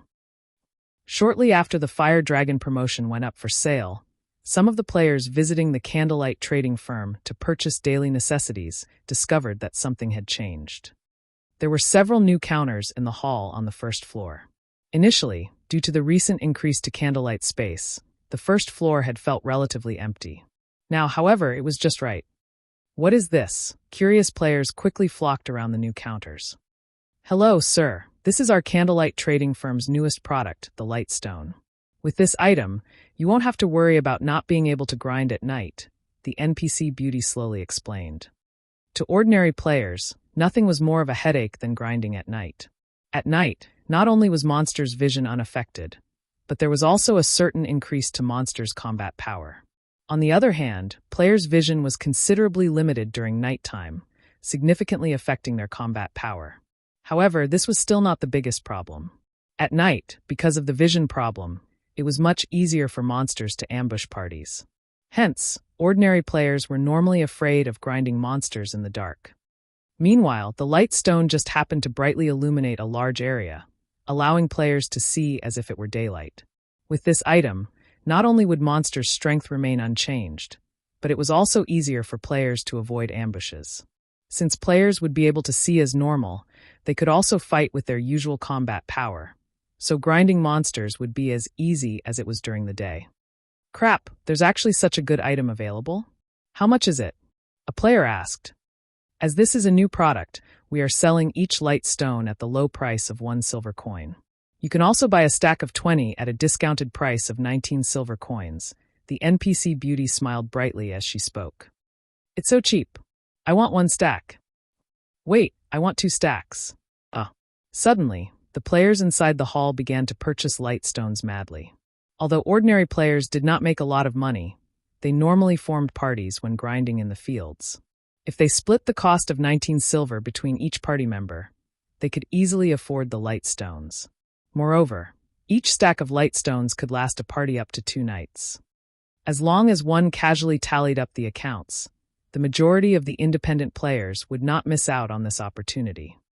An ordinary party could definitely earn more than 19 silver coins from 2 nights of grinding, not to mention an elite party. Very quickly, news of the light stones spread. Players who received the news immediately disregarded whatever they were currently doing and hurried to the candlelight trading firm. For a time, the light stones became far more popular than the fire dragon potion. What? You're saying that the candlelight trading firm is selling light stones in large quantities? Feng Xianyang was baffled when he heard this latest report from his subordinate. How is that possible? We even have to limit the number of fire dragon potions we sell each day. How could they possibly afford to sell light stones in large quantities? Where are they finding so many people to produce them? He had spent more than 50 million credits just to poach the 3 people capable of producing the light stones from the candlelight trading firm. Yet now the trading firm was still able to offer so many light stones. How could he possibly believe such a ludicrous report? Wasn't that item extremely rare and precious? How could there be so many light stones suddenly popping up? Even if the 3 forgers of candlelight focused on producing light stones without rest, it would not be possible to produce so many. Young Master Feng, this information has been verified. It is real. Based on our initial estimates, more than 1,500 stacks of light stones have already sold. Even so, the candlelight trading firm continues to sell them without limit. Now, many of the overwhelming trading firm's customers have already run to the candlelight trading firm to shop. Shit. They scammed me of more than 50 million credits. They will pay for this. At this moment, Feng Xianyang finally came to a realization. The previous 3 advanced forging apprentices had been a trap set by the candlelight trading firm. He had lost over 50 million credits, just like that. Moreover, it had all been his own money. Instruct someone purchase light stones immediately. Buy as many as you can. I don't believe that they have an unlimited supply. Feng Xianyang commanded furiously.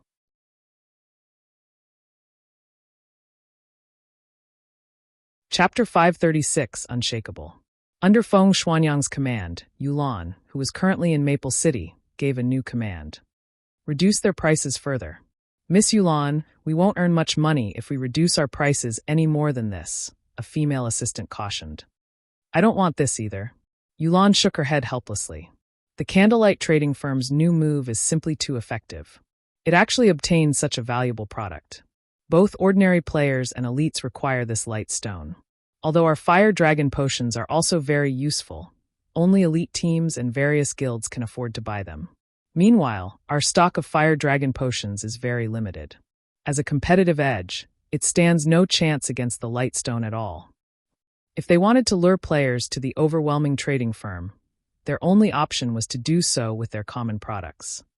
Right from this moment onwards, halt all sales of the fire dragon potion in White River City, Yulan said after giving it some more thought. Their supply of fire dragon potions had already been insufficient to meet the demands of Maple City. Now that they had opened a shop in White River City as well, their stock had stretched even thinner, further reducing the overwhelming trading firm's competitive edge. Moreover, there was a city tax imposed for selling the fire dragon potions in White River City. This was also a considerable expenditure.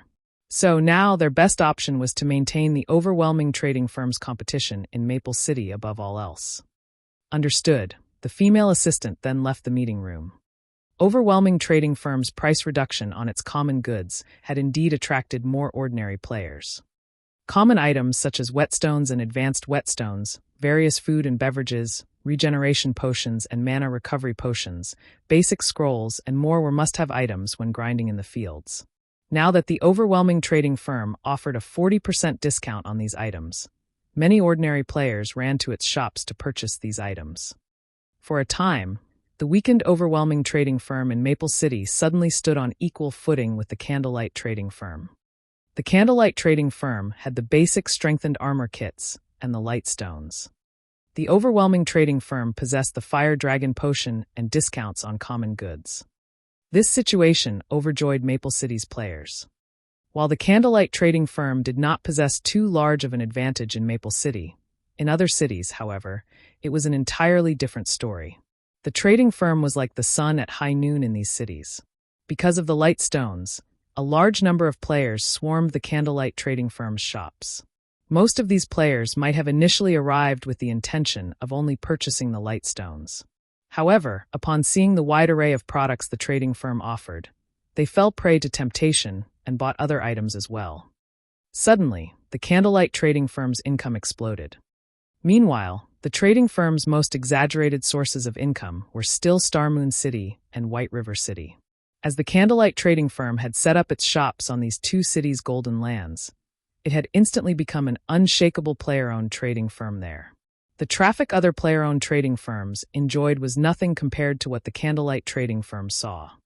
Star Moon City and White River City were Star Moon Kingdom's first and second most populated cities, respectively. Naturally, the income they could offer was astonishing. In a short few hours, the Candlelight trading firm had earned over 1,000 gold. Guild leader, why don't we set up a few more shops in other cities? Melancholic Smile suggested when she saw the trading firm's profits. This was only the income from 7 cities. If they set up a shop in every city throughout Star Moon Kingdom, there is no rush. Right now, we are relying on the light stones produced by almost 100 basic forgers to barely meet the demands of these 7 cities. If we expand any further, it will do more harm than good. We should focus on nurturing a large number of forgers and alchemists, Shifeng said with utter calm. As for the income of over 1,000 gold in just a few hours, Shifeng did not consider it odd in the least. However, players only purchased the light stones in large quantities at the moment due to their lack of the item. Once they had their own stock, they would only need to purchase them to resupply. Hence, the Candlelight trading firm's income would decrease gradually as more time went by. Regardless, it would still be a frightening amount of money. Guild leader, what about the intermediate mana armor kits? Melancholic Smile asked. Previously, Shifeng had told her to hold off on offering the kits for sale, confusing her. Have you not noticed that someone in White River City is buying light stones in absurd quantities? Shifeng laughed. There seems to be someone like that. When I examined the statistics, I discovered that someone had purchased 500 stacks in one go for a total of 95 gold. Afterward, 2 others had purchased 300 stacks and 400 stacks, respectively. Even if these people bought the light stones for their own guilds, they should not need to buy so many. Melancholic Smile nodded. Someone is intentionally trying to clean out our stock of light stones. If we push out the intermediate mana armor kits right now, what would we do if that person stops buying our light stones? Since someone is willingly purchasing our light stones in large quantities, who are we to stop them from giving us their money? Shifeng laughed. The production of light stones was very fast. If a basic forger crafted them, the process for each stone would typically take around 6 to 8 seconds. After all, the materials only needed a little processing, and the finished product just needed a coating of magic runes. Though the process of adding the magic runes was somewhat troublesome initially, that would not be a problem once the forgers were accustomed to it. After that, the only problem remaining was the success rate. Basic forgers had a 60% success rate for forging the light stones.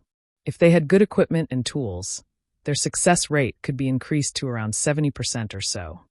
In other words, as there were 48 hours in each day in God's domain, a single basic forger could produce roughly 20,000 light stones per day.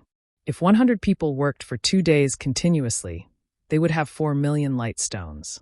Moreover, this was only with the condition that basic forgers produced the light stones. This time, Shifeng had distributed all of the light stone forging designs, allowing many other advanced forging apprentices to learn it as well. Only their production speed was slightly slower. 4 million stones were the equivalent of 200,000 stacks. If they sold each stone at 1 silver and each stack at 19 silver, one would have to spend 38,000 gold to purchase them all. In all of God's domain, Shifeng did not believe that anyone possessed 38,000 gold. And even if someone did, nobody would be so stupid as to spend it all on light stones. They would have long since invested it into buying lands. Currently, Feng Xianyang sat at one of the open-air tables in a high-class restaurant. He held a light stone in his hand, admiring it. This item's effects are truly impressive. If we buy out all the candlelight trading firm's stockpile, they will have no choice but to limit the amount they sell. At that time, it will be the overwhelming trading firm's time to shine. Feng Xianyang laughed coldly. It would be just like the basic mana armor kits. Back then, the supply of the basic mana armor kits had been too limited. As a result, the kit's price had risen from 20 silver to 40 silver when other players resold it. Even then, plenty of people still purchased them. As soon as the candlelight trading firm began limiting the amount of light stones it sold, he could turn around and sell the light stones he bought at an increased price. At that time, even if he sold them at 1.5 times the original price, a large number of players would still buy them. He would not have to fear a lack of customers. Young Master Feng, after using all the coins we bought with credits, as well as the coins earned through the overwhelming trading firm, we've purchased over 4,000 stacks of light stones. However, the candlelight trading firm shows no signs of limiting its sales, the slightly chubby middle-aged man reported worriedly, wiping the sweat from his forehead. What are you worried about? Now that we've purchased so many, they can't possibly have much left in their inventory.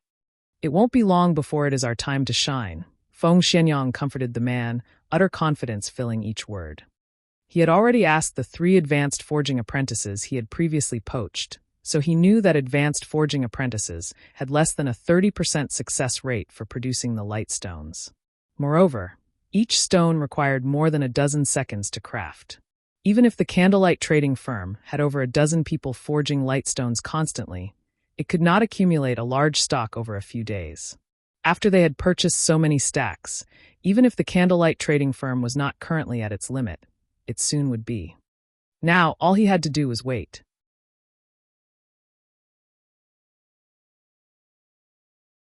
Chapter 537, Legend Resurfaces.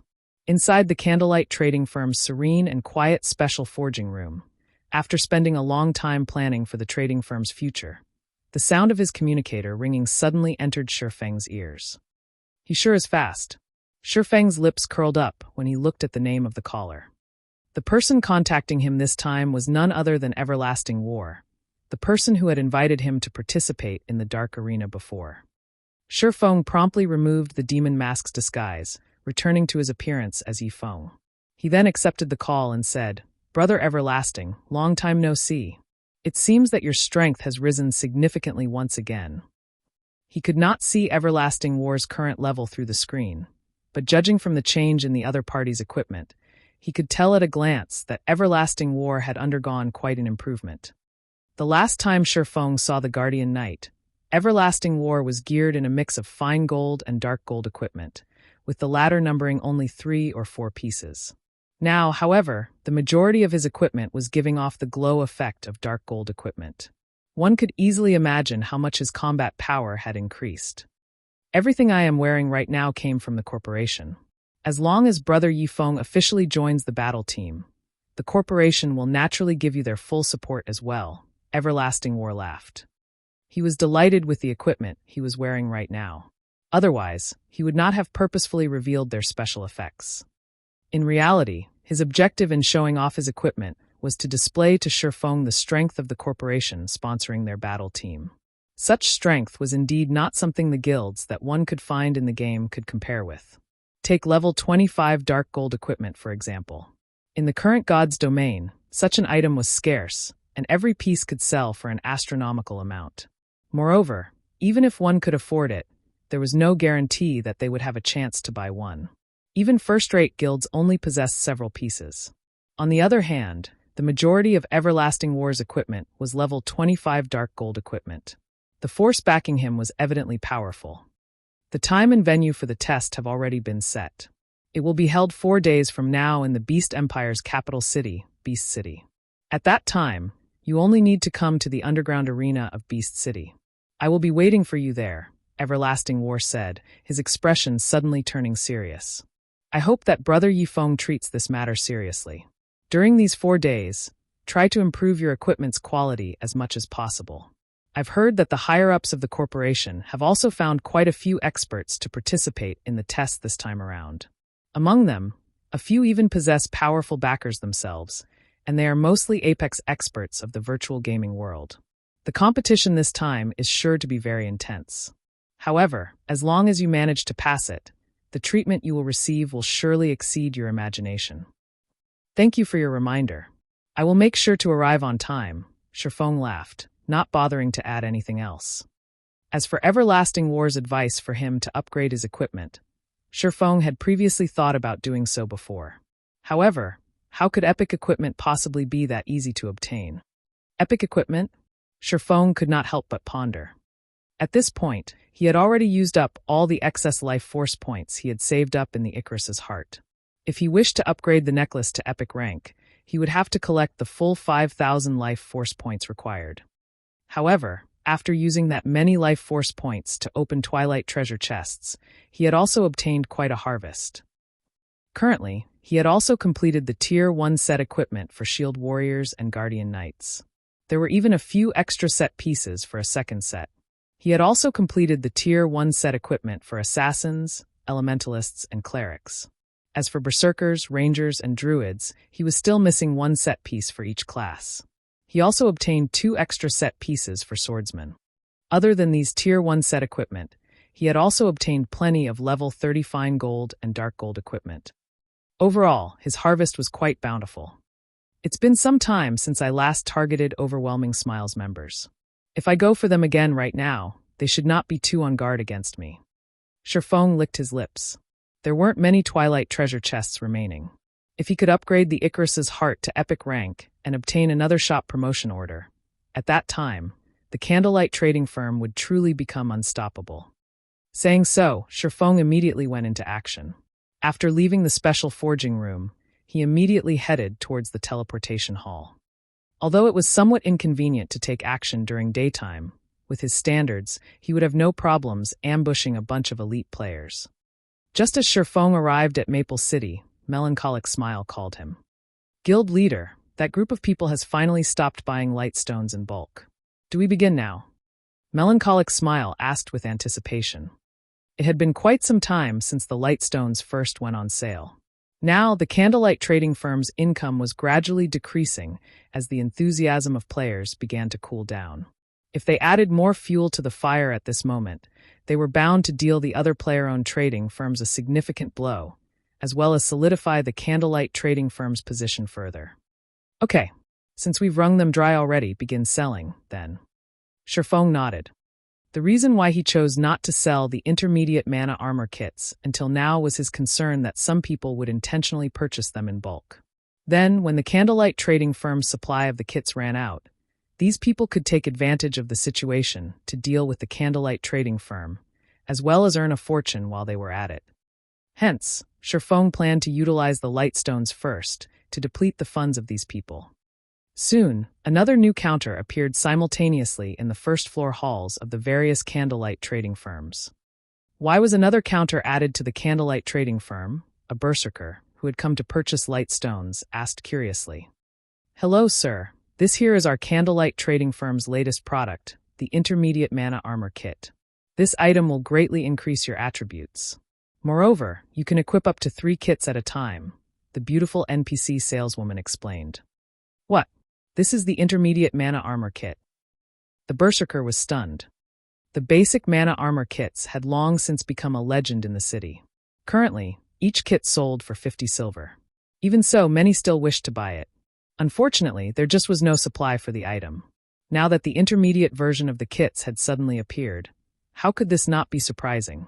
After the berserker read the item description of the Intermediate Mana Armor Kit multiple times, he was finally sure that he was not hallucinating. Such powerful attributes. Just a single Intermediate Mana Armor Kit is equal to 3 pieces of the basic version. The berserker's eyes shone dazzlingly, his drool nearly leaking out of his mouth. The attributes of the intermediate mana armor kit were simply too shocking. As long as one could equip 3 of these kits, it would be equivalent to wearing an additional piece of level 25 Dark Gold equipment. Currently, despite the high demand for level 25 Dark Gold equipment, supply for it was practically non-existent. Countless people could not buy one even if they wanted to.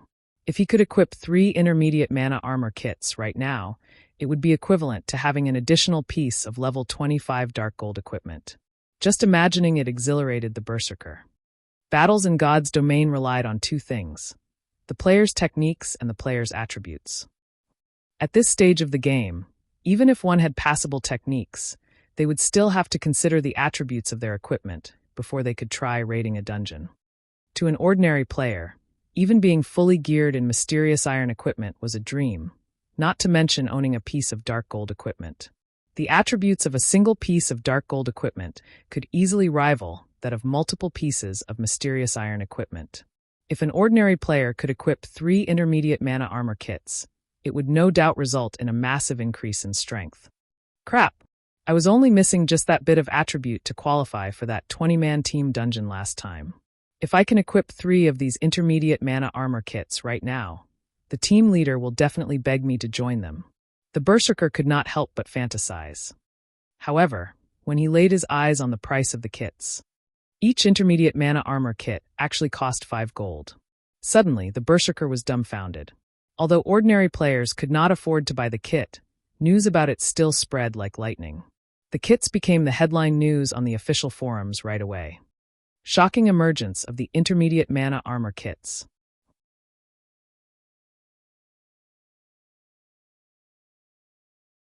Chapter 538, Causing a Commotion in Starmoon Kingdom. The appearance of the intermediate armor kits immediately caused a commotion. News about the candlelight trading firm spread like a pandemic throughout the entire Starmoon Kingdom. In just a dozen minutes or so, the initially fading hype over the candlelight trading firm surged once more. Players throughout the kingdom were behaving even more wildly than before. The Lightstone was merely common goods. Although it was of significant help to players, it did not provide any direct improvements towards a player's strength. It belonged to the category of support items. However, the intermediate mana armor kit was different.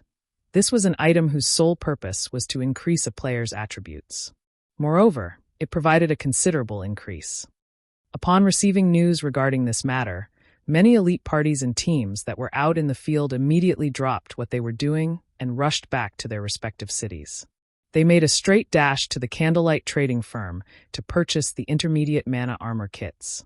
If they were even a little too slow, other players would no doubt buy out the kits.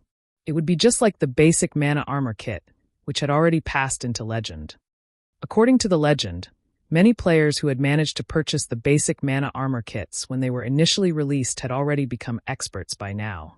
Some ordinary teams had also become top-tier teams capable of challenging hard mode and even hell mode team dungeons. However, hell mode was only limited to 10-man dungeons. To the majority of independent players, 20-man team dungeons were simply too difficult a challenge. The requirement of such dungeons on a player's equipment foundation was just too high. The requisite level in combat techniques was also extremely high. Only a small number of guild elite teams could clear such dungeons. Team leader, I've just received news that the intermediate mana armor kits are selling for a fraudulent price of 5 gold per kit. We can't afford them even if we want to buy them. They are indeed expensive. Even so, we still have to buy them. We must obtain them even if we have to borrow money to do so. I have deeply regretted not getting the basic mana armor kits. You should know our performance inside team dungeons as well. We are always short of just that small amount of damage and defense. Unfortunately, no matter what we do, we aren't able to upgrade our equipment any further. In the end, those teams that had the luck to buy 3 basic mana armor kits managed to brute force their way through the bosses. Right now, a single intermediate mana armor kit could match up to 3 basic mana armor kits. As long as we get our team's MT3 of these kits, we will be able to defeat the bosses of the team dungeon. At that time, won't it be easy to earn back the money we spent? Many independent teams out in the field maps began taking action, using all means to collect money. To elite teams, collecting 5 gold was still relatively easy. However, it would be very difficult if they wished to obtain 15 gold. Even so, they still endured the hardship as they tried to amass 15 gold. After all, the effects of having an additional piece of level 25 dark gold equipment on an MT was quite significant. Normally, 20-man normal mode team dungeons dropped mysterious iron rank. Secret silver equipment only dropped if one possessed heaven-defying luck. Meanwhile, there were only 3 or 4 bosses inside a team dungeon, and each boss dropped just 2 or 3 pieces of equipment. On average, one could get roughly 10 mysterious iron equipment with each dungeon run. After factoring in the money and items obtained from the dungeon monsters, a team earned around 4 gold to 5 gold each time they raided a 20-man normal mode team dungeon. There was also the need to factor in the team's various expenses, loss of EXP, and such, which further reduced the team's profits. Not to mention, the team's 20 members would split this profit. In the end, each member of the team would receive only a meager amount of money. However, the income one could obtain from a hard mode team dungeon was significantly higher. The bosses inside such a dungeon would drop at least 1 secret silver equipment with nearly a 100% certainty. There was even the possibility of bosses dropping 2 or 3 pieces of secret silver equipment at the same time. Even the monsters of the dungeon had a fixed chance of dropping mysterious iron equipment. Another point was that only hard mode team dungeons dropped certain necessary raw materials.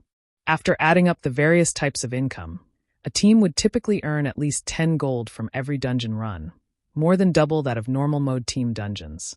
If a team managed to clear a normal mode team dungeon, they would be able to sate their hunger at most.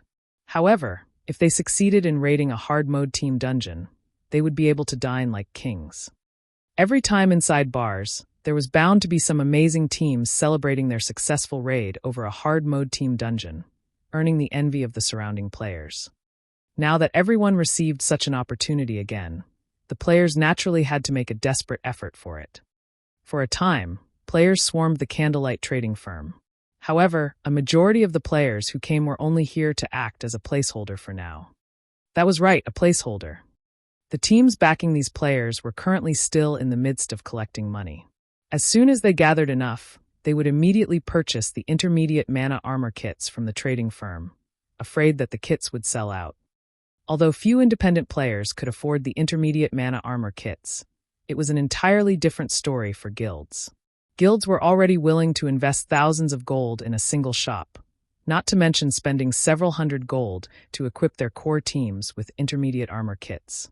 If guilds could fully outfit their core teams with intermediate armor kits, the combat power of these teams would rise to a whole new level.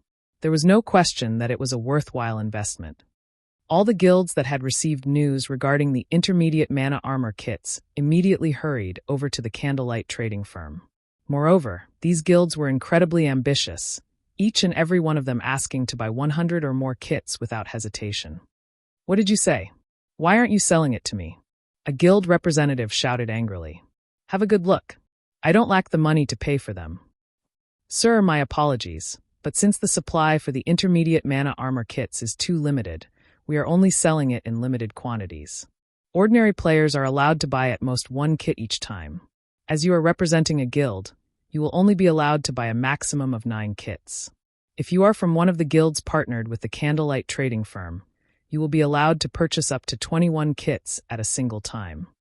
The beautiful NPC saleswoman smiled faintly, paying no heed to the actions of the angry player before her. "Damn, give me 9 for now, then." The guild representative was helpless about the situation as the guild he belonged to was not a partner of the candlelight trading firm. He had no choice but to buy 9 kits for now and have the guild send more members to make additional purchases. Only they would have to waste a lot of time using this method. There were just too many players coming to buy the kits, and even lining up was extremely troublesome and time-consuming. Although the candlelight trading firm had only set up shops in a few cities, when players and guilds of other cities heard of the news regarding the intermediate mana armor kits, they had promptly made their way over to cities that housed the candlelight trading firm. Among them, the number of players running over to White River City was the highest. The candlelight trading firms based in White River City had the largest allocation of intermediate mana armor kits. That number was practically the total of all of the branch shops. Hence, many players from the various major cities and guild representatives all came over to White River City. Moreover, this allocation was something Shifeng had deliberately instructed Melancholic Smile to do. He had done so with the intention of increasing White River City's population. Once everyone realized the uniqueness of White River City, some players would surely consider developing themselves here instead, out of convenience. Meanwhile, this would indirectly increase Zero Wing's strength. At this moment, the guilds that had previously chosen to partner themselves with the Candlelight trading firm were celebrating in joy. Previously, most, if not all, of them felt that they had taken a huge loss by partnering with Candlelight. Now, however, they had become the envy of all the other guilds. Being able to purchase 21 kits at a single time had saved them plenty of trouble. Right now, the intermediate mana armor kits were priceless. Currently, people were offering to buy the kits for 8 gold coins, and this price was still rising. Even so, nobody was willing to sell their kits. Moreover, under the oversight of the system, independent players could purchase only 1 intermediate mana armor kit. Nobody wished to waste this precious opportunity, so they would not readily sell the kits they had obtained. Just as many guilds were fighting to purchase the intermediate mana armor kits, silence filled Overwhelming Smile's guild residence in White River City. Inside the guild residence's meeting room, several veins were bulging on Feng Xuanyang's forehead. He was very nearly at the point of erupting. Boom, boom, boom. Feng Xuanyang violently slammed his fists down on the wooden table, and after a few consecutive blows, even the wooden table shattered. Young Master Feng, you must calm down. Calm down. How do you want me to calm down? Feng Xuanyang's eyes had already turned blood red by now. If possible, he wished he could devour the Candlelight trading firm whole, right this instant. In order to purchase the light stones in large quantities, he had invested another 100 million of his own money. Meanwhile, he had done so with the intention of earning back the 50 million he had previously lost. He had even thrown in all the earnings of the Overwhelming trading firm into the mix. But all he had accomplished was purchasing a bunch of goods that had a seemingly endless supply. The most infuriating part was that, upon receiving news regarding the Candlelight trading firm, his superiors had immediately ordered him to buy 300 intermediate mana armor kits. However, where was he supposed to get so many coins? 300 kits would cost 1,500 gold. Previously, he had indeed possessed this amount of money. Now, however, it was already gone.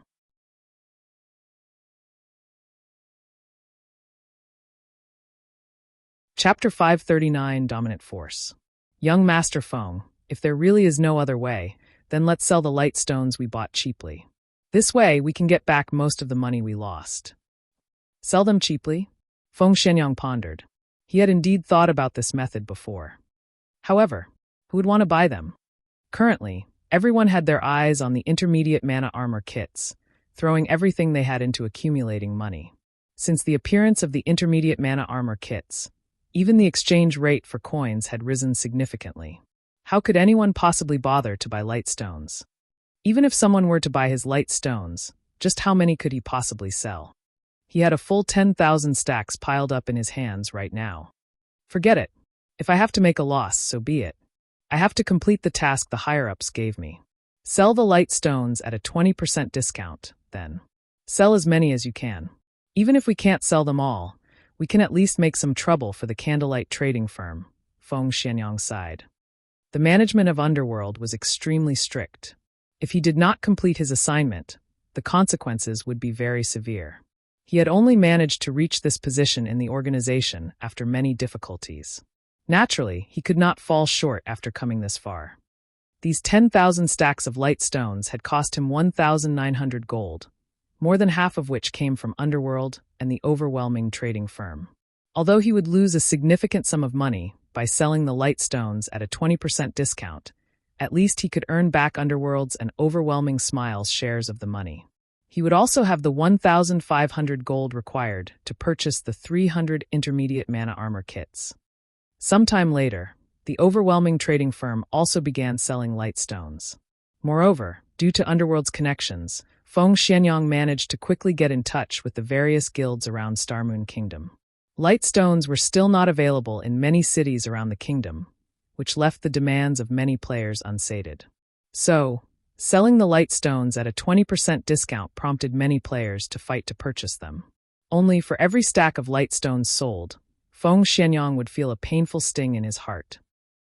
Just as the intermediate mana armor kits were selling hotly in White River City, Star Moon City had also gone into a frenzy. Currently, upper managers of the various large guilds based in the capital stood in front of the counter inside the candlelight trading firm, their eyes bloodshot. I am the vice leader of the Wind God Guild. Call out your boss for me. I have a big business proposal that I wish to discuss with him. I am an elder of the Rainbow Guild. Why aren't you calling your upper management to come to greet me yet? Various guilds in Star Moon City were thinking of ways to contact the upper management of the candlelight trading firm. Unfortunately, no matter what words they used, the NPCs hired by the candlelight trading firm completely ignored them, leaving them restless. Initially, the various large guilds in Star Moon City were only somewhat surprised when the candlelight trading firm had set up a shop in the city. They never expected that someone could actually afford to buy a plot of land in the golden area of the city and even set up a shop there. Now, however, they could not help but wish they could purchase the entire candlelight trading firm. Using credits, of course. If they had to buy using coins, even if they added up the funds of every guild in the city, they would not be able to afford to buy the trading firm. Guild leader, I've received information stating that the candlelight trading firm's main branch is in White River City. Although the firm has set up a shop in the capital, its management seems to be based at White River City. A graceful and elegant female elementalist reported to the strong and dignified-looking man beside her. Meanwhile, inside a coffee shop a short distance away from the candlelight trading firm, many male players had promptly shifted their gaze to this tall beauty upon noticing her. In this day and age, with the popularity of nutrition and fitness, one could easily find handsome men and beautiful women. However, it was still extremely difficult if one wished to have a top-tier beauty accompany them inside the game. Not to mention, that beauty appeared to be that man's young secretary. Bro, when do you think we can live like that guy? A level 24 Guardian Knight muttered enviously. What nonsense are you spouting? The level 25 ranger beside the Guardian Knight scoffed. Do you know who that man is? Isn't he just a little rich? What's there to be proud of? If I had that kind of money, beauties would surely throw themselves at me. I could also look for a group of little secretaries to play God's domain with me, the Guardian Knight replied with disdain. Look at yourself. It's no wonder you've been in this pitiful state all your life. The level 25 ranger slowly explained. Let me tell you, that man is not just some useless Prince Charming. He is someone who has achieved success due to his own efforts. Moreover, he's only 34 years old. I am also certain that you have heard of his name before. What's he called? The Guardian Knight asked curiously. He's the Star Alliance's guild leader, Galaxy Past, the ranger laughed. He then looked towards the woman standing beside Galaxy Past, adding, that beauty is also no ordinary person. She is Purple Eye. She was ranked 931st in the latest God's Domain ranking list. Although her rank is lower than Red Feather's, her strength is even superior to his. Do you think you can hire such a beautiful expert as your secretary just because you have money? The Guardian Knight fell silent, no longer daring to speak another word. Star Alliance was currently one of the two top guilds in Star Moon City.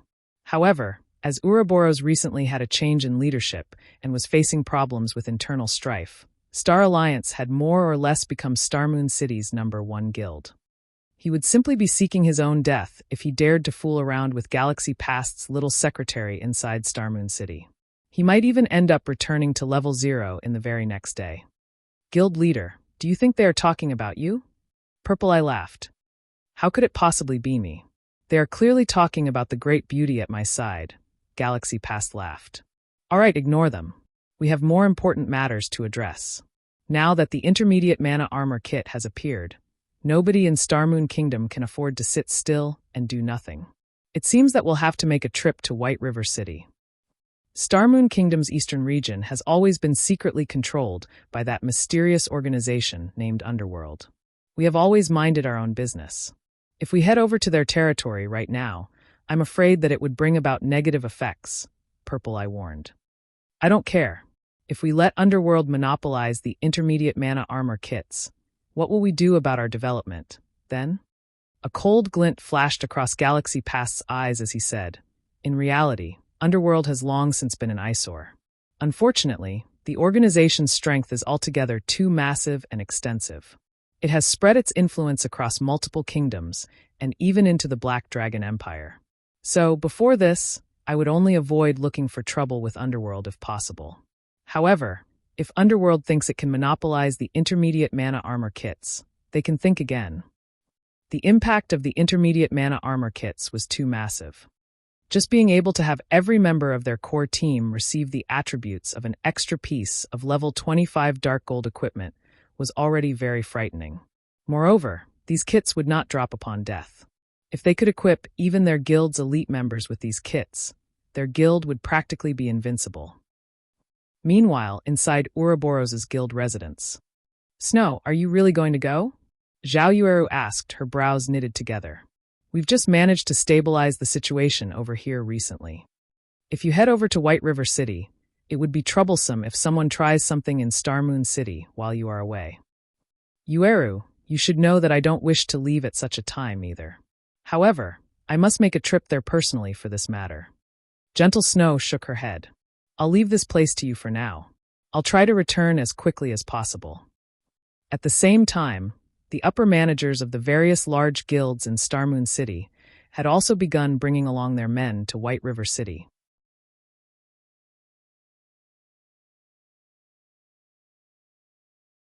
Chapter 540, Grand Gathering. While Shifeng hunted and harvested members of Overwhelming Smile, White River City had become the focal point of Star Moon Kingdom. Many upper managers from first-rate and second-rate guilds had arrived in White River City. "What's going on? Why are so many guilds in White River City? I've never seen many of them before. I heard that they've come to partner with the Candlelight trading firm. There are even guilds from the surrounding kingdoms, including the Black Dragon Empire, who have shown up, let alone Star Moon Kingdom's guilds. Weren't others saying how Empire players were much stronger than Kingdom players? That doesn't seem to be the case to me. In the end, haven't they still come over to our White River City for some advantage? They've only come here because of the Candlelight trading firm. Look at the other kingdoms. Which one of them possesses a shop that sells intermediate mana armor kits? Right now, nobody has any level 25 dark gold equipment for sale at all. Meanwhile, the intermediate mana armor kits are even more powerful than level 25 dark gold equipment, and the Candlelight trading firm can produce it in large quantities. Having it and not can make a huge difference to dungeon raiding progress and PvP fights. Naturally, these guilds realize how important such an item is. The players filling White River City's streets and alleyways discussed the large number of guilds gathering in White River City, and a sense of pride bloomed in their hearts. No one would have thought that a lifestyle guild could possess so much influence. Damn, why have so many people come here? At this moment, Feng Xianyang watched the growing number of guild representatives enter the Candlelight trading firm, wrathful flames burning in his eyes. To collect the required 1,500 gold, he had gone through a lot of trouble to sell the light stones. He also had to add in a large sum of his own credits. Meanwhile, it was obvious that the reason many guilds had come here today was none other than to purchase the intermediate mana armor kits.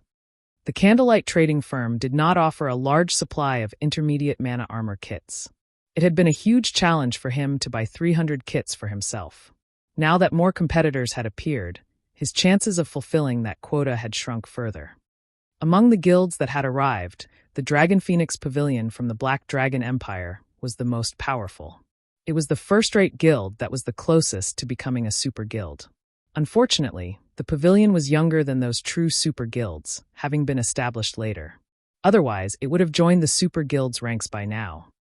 Meanwhile, the force and financial prowess backing the Dragon Phoenix Pavilion was no less than that of an organization like Underworld.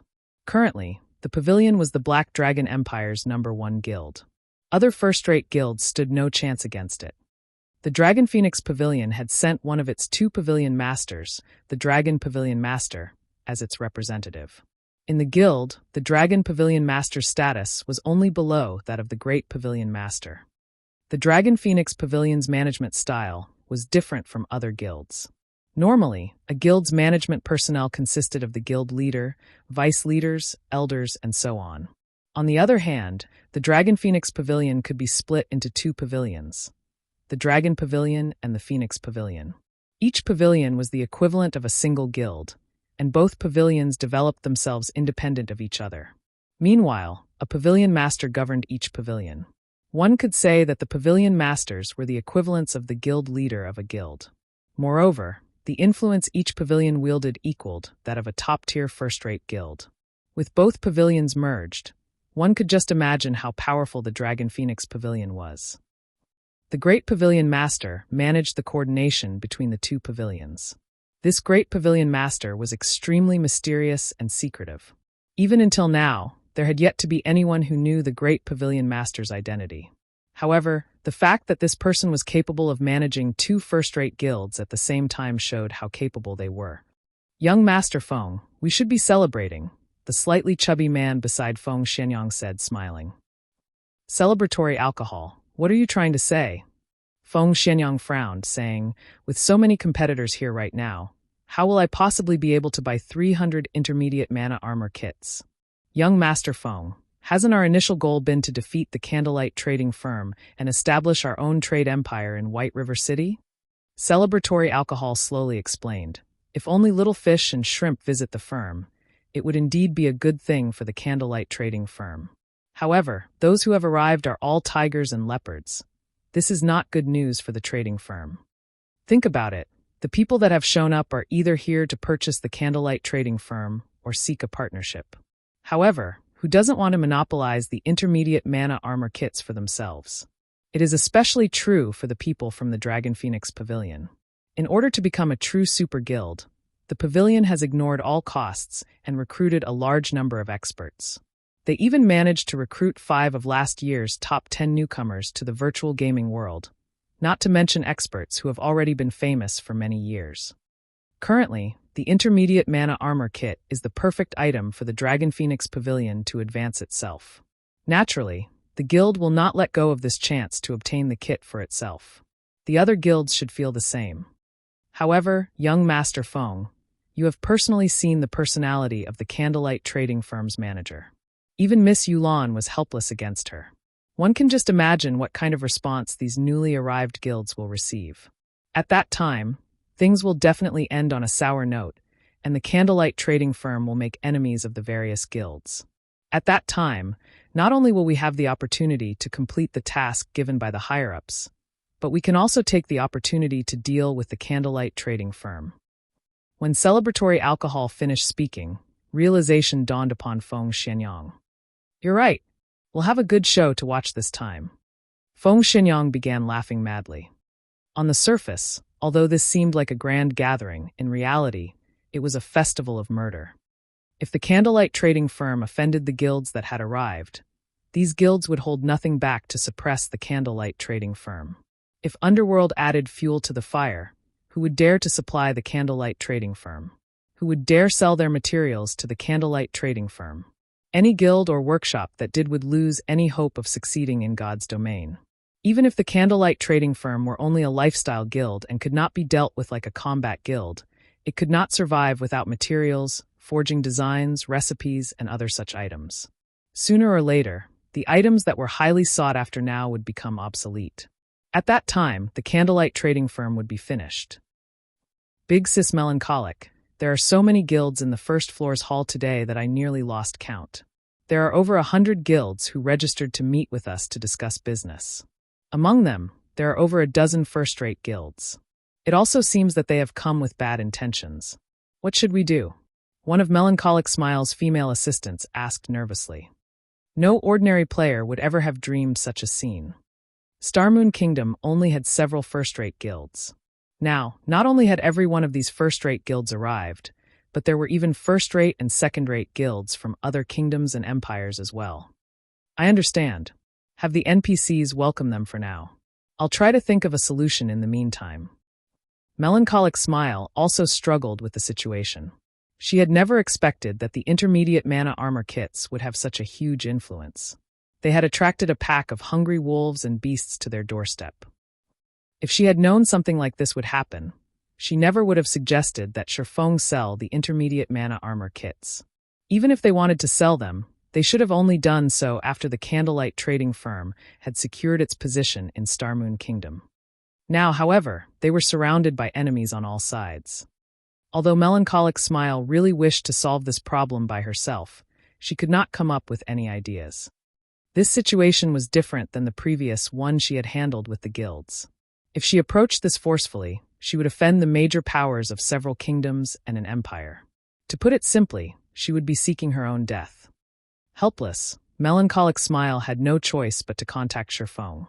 She was truly out of options, and she could only hope that Shifeng had something up his sleeve.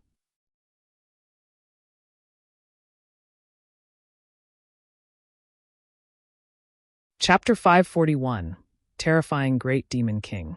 The barren ridge was a wasteland located in the Maple City region. The land was parched and cracked. Not even a blade of grass could grow here. Yellow sand choked the wind as it was lifted into the air all year long. Yet, at this moment, many players could be seen grinding and leveling in this desolate area. The barren ridge was a level 25 to level 32 leveling map. Although it was a wasteland, various kinds of stone beasts lived there.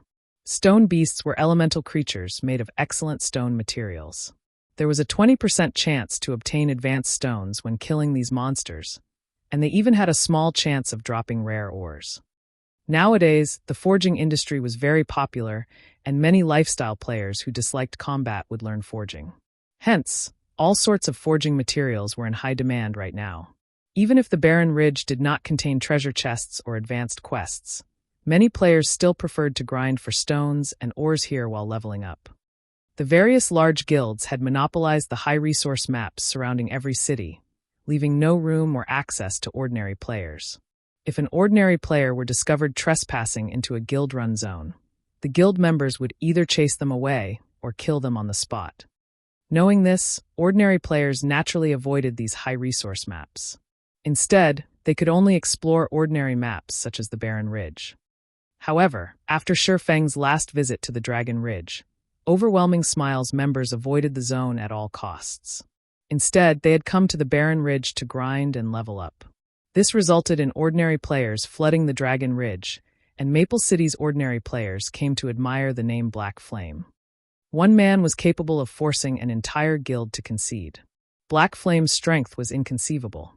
Laughing Heaven, Overwhelming Smile's guild leader, wanted nothing more than to hack Shifeng into thousands of tiny pieces. Unfortunately, even Laughing Heaven's hands were tied. Based on Warwolf's report, Shifeng's base attributes were simply too high.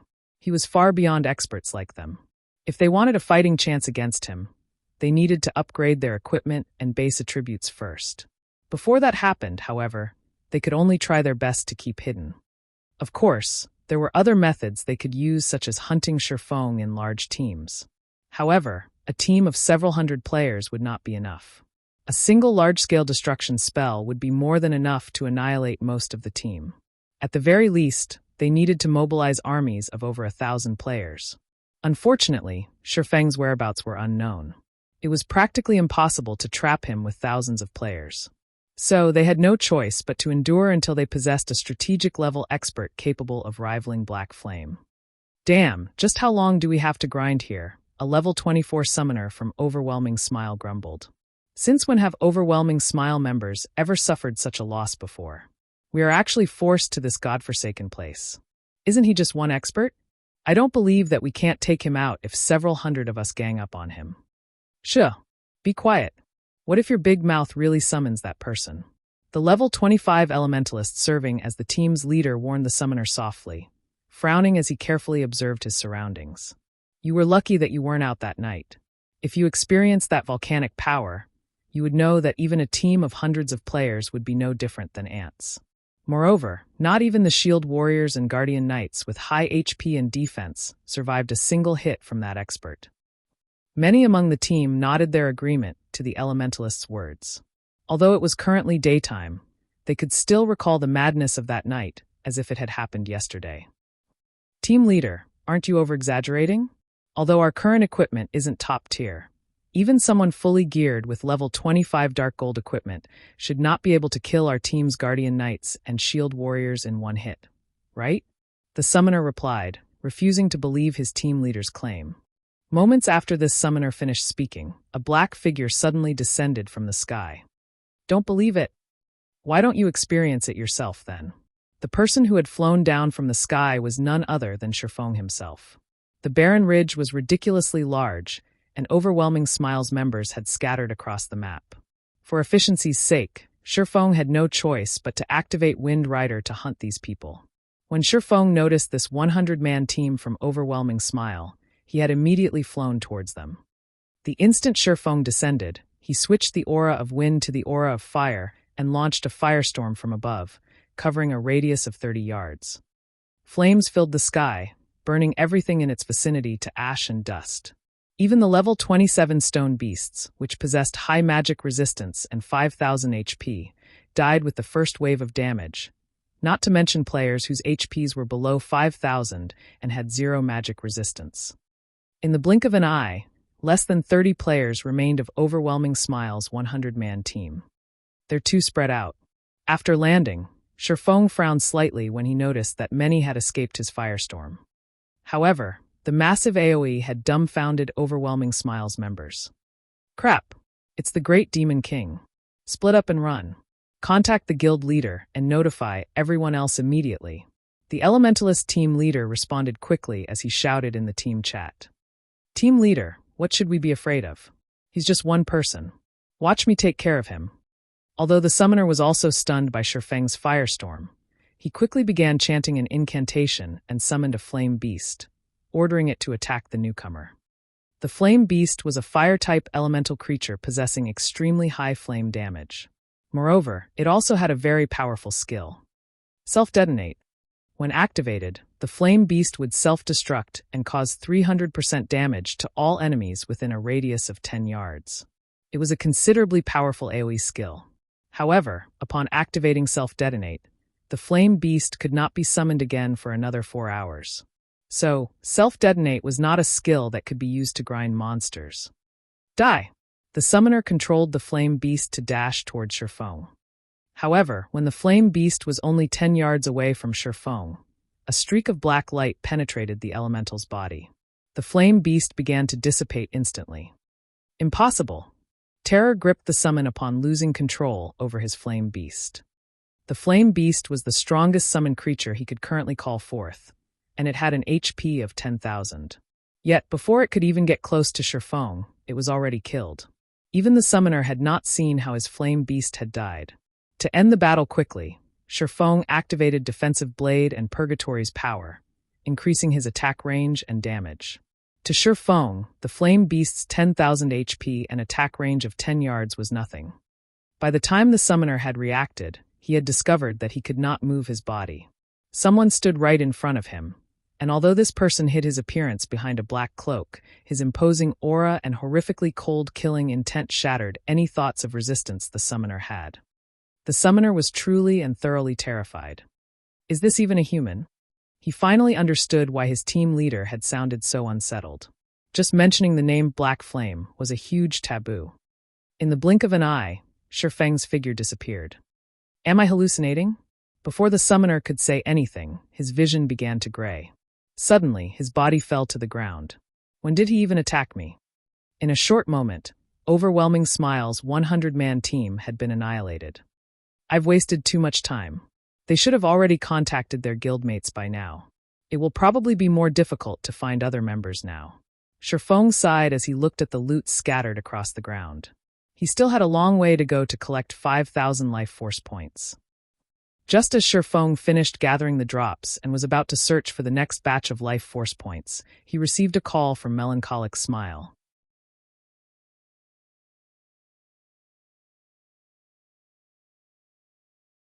Chapter 542 Manager.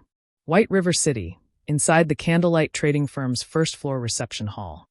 Currently, the upper managers from various guilds occupied the large reception hall. Among the guilds present, the weakest were second-rate guilds, while the strongest guild was close to becoming a super guild. Some of these guilds were allies, while others were enemies. Hence, the reception hall's atmosphere was extraordinarily intense. Even the NPC beauty receiving these people felt uncomfortable. I didn't think Guild Leader Snow would show up as well. It is indeed a rare sight, Galaxy Past said, laughing as he glanced at Gentle Snow sitting a short distance away. I heard that you have a mountain of work to do back at Ouroboros, and that Chao Chenghua is trying to split up the guild. Chao Chenghua has many of his supporters stationed in Starmoon City. Guild Leader Snow, is it really a good idea for you to be here right now? There is no reason for Guild Leader Galaxy to worry. Ouroboros is getting by quite well right now. Otherwise, why would I come here? Gentle Snow did not reveal a trace of weakness as she replied. On the contrary, aren't you, Guild Leader Galaxy, having a bad time right now? I've heard that Star Alliance's branch in the Lion Kingdom has suffered a major loss, losing over 10,000 people in a single guild war. In the end, you even allowed others to profit. First-rate guilds would usually develop themselves in several major regions. Naturally, the Star Alliance was no exception. The Lion Kingdom was west of the Starmoon Kingdom. Though the kingdom only occupied half as much area as the Starmoon Kingdom, the kingdom's player population was still significant. 2 first-rate guilds and multiple second-rate guilds constantly fought over the Lion Kingdom. The Star Alliance was one of the 2 first-rate guilds. However, in order to fight over a treasure, many of the guilds in the Lion Kingdom had gone all out. In the end, the Star Alliance had suffered heavy losses. To make matters worse, the other first-rate guild had snatched the treasure. Despite Gentle Snow striking a sore spot, Galaxy Pass did not grow angry. Instead, he laughed and said, as expected of Guild Leader Snow, "You really are well informed. You truly do possess some of your brother's aura from when he controlled Ouroboros. Unfortunately, the Ouroboros of today is not the Ouroboros of the past." Purple Eye, the beautiful female elementalist sitting beside Galaxy Past, on the other hand, radiated an intense killing intent as she glared at Gentle Snow. "You want to make a move?" Gentle Snow laughed. Suddenly, a frightening aura surged forth. Smiling at Purple Eye, she said, "I heard that the Star Alliance possesses 5 great experts, and they are Galaxy Past, Red Feather, Flourishing Willow, Flying Jade, and Purple Eye. Among them, Flying Jade is the most mysterious, and Purple Eye is the strongest. I really want to know if this rumor is true." "Let's put it to the test, then." Purple Eye provoked, showing no intention of backing off. For a time, it felt as if the temperature in the reception hall had fallen by a few degrees. Ouroboros and the Star Alliance were known enemies. Both guilds had competed against each other for over a dozen years, and at this point, their rivalry would not stop until one of them was wiped out of existence. Hence, the standoff between the 2 guilds did not seem out of place to anyone watching. The many guild representatives promptly moved to the side, hoping to watch the fight between the 2 beauties. Meanwhile, sitting at the forefront of the reception hall, a robust man resembling Zhang Fei suddenly turned to the handsome and dashing youth seated beside him, respectfully saying, "Pavilion Master, this subordinate will go and remind them of where they are lest they ruin Pavilion Master's good mood." Saying so, this robust man strode towards Gentle Snow and Purple Eye. Suddenly, however, a single hand halted his advance. "Forget it. Doing nothing but waiting here is quite boring. Watching them fight will be a nice change of pace," the dashing youth said, smiling faintly. "Understood." The robust man returned to his seat. Everyone present had seen the handsome youth's actions, and though that high and mighty attitude of his displeased the other guild representatives, nobody felt that the youth's attitude was inappropriate. This handsome youth was one of the 2 pavilion masters of the Dragon Phoenix Pavilion. The pavilion had possessed the strength of a super guild for a long time now. It lacked a stage to display its might. Meanwhile, in the eyes of super guilds, first-rate guilds were nothing but children. It was only natural that the handsome youth thought little of the others. Just as Gentle Snow and Purple Eye were about to face off, a loud shout suddenly echoed through the hall. "Everyone, stay your hands." A clear, crisp voice swept through the crowd. When everyone turned to look at the owner of this voice, they discovered another great beauty. Unlike Gentle Snow and Purple Eye, this beauty did not possess a frightening aura. However, although she seemed somewhat ordinary, every guild representative took her seriously. This beauty was the Candlelight Trading Firm's manager, Melancholic Smile. "This is the Candlelight Trading Firm, not the arena. All forms of fighting are prohibited here. If someone wishes to challenge the rules of the Candlelight Trading Firm, then I will have no choice but to send you on your way." Melancholic Smile scolded. Nobody doubted Melancholic Smile's power. Inside a private shop, the manager was invincible. The manager of the shop could teleport someone out with a single thought and bar that person from entering the building ever again. Sure enough, she is indeed formidable. It is no wonder why she can ignore even Underworld. Galaxy Past could not help but focus on Melancholic Smile. The upper managers of the other guilds were similarly surprised. They had not expected Melancholic Smile to be so fearless. Every player here was an overlord in their own right. Their status and identities were extraordinary. It was especially true for the first-rate guilds present. Yet, Melancholic Smile had not left any room for argument. Her mighty attitude was exactly as the information they received stated, so much so that she appeared even more overwhelming than before. At Melancholic Smile's appearance, Gentle Snow and Purple Eye glanced at each other before turning away. Everyone had come here today to do business. Nothing good would come from provoking the Candlelight trading firm. Peace returned to the reception hall, and everyone began to observe Melancholic Smile. Although she did not emit any sort of aura, there were not many people who had the courage to reproach two first-rate guilds. After all, the Candlelight trading firm was but a single lifestyle guild. Without any combat power of its own, it would have no choice but to purchase its materials from combat guilds. One could say that the trading firm's survival relied on combat guilds. Moreover, as the game progressed, the trading firm would require more precious materials. At that time, the firm's reliance on combat guilds would grow stronger. Hence, it was not a good idea for the firm to offend powerful combat guilds. At this moment, the Dragon Pavilion Master seated at the forefront of the hall opened his mouth and said, "Miss Melancholic, since you have arrived, shouldn't it be about time to begin our discussion?" Everyone nodded their agreement to the Dragon Pavilion Master's words. They had waited for quite some time now, and they had only waited for so long out of respect for the Candlelight trading firm's prestige. Now that its manager had arrived, it was only natural that they began discussing business. Certainly. However, a manager like myself does not have the power to make the decisions you are all looking for.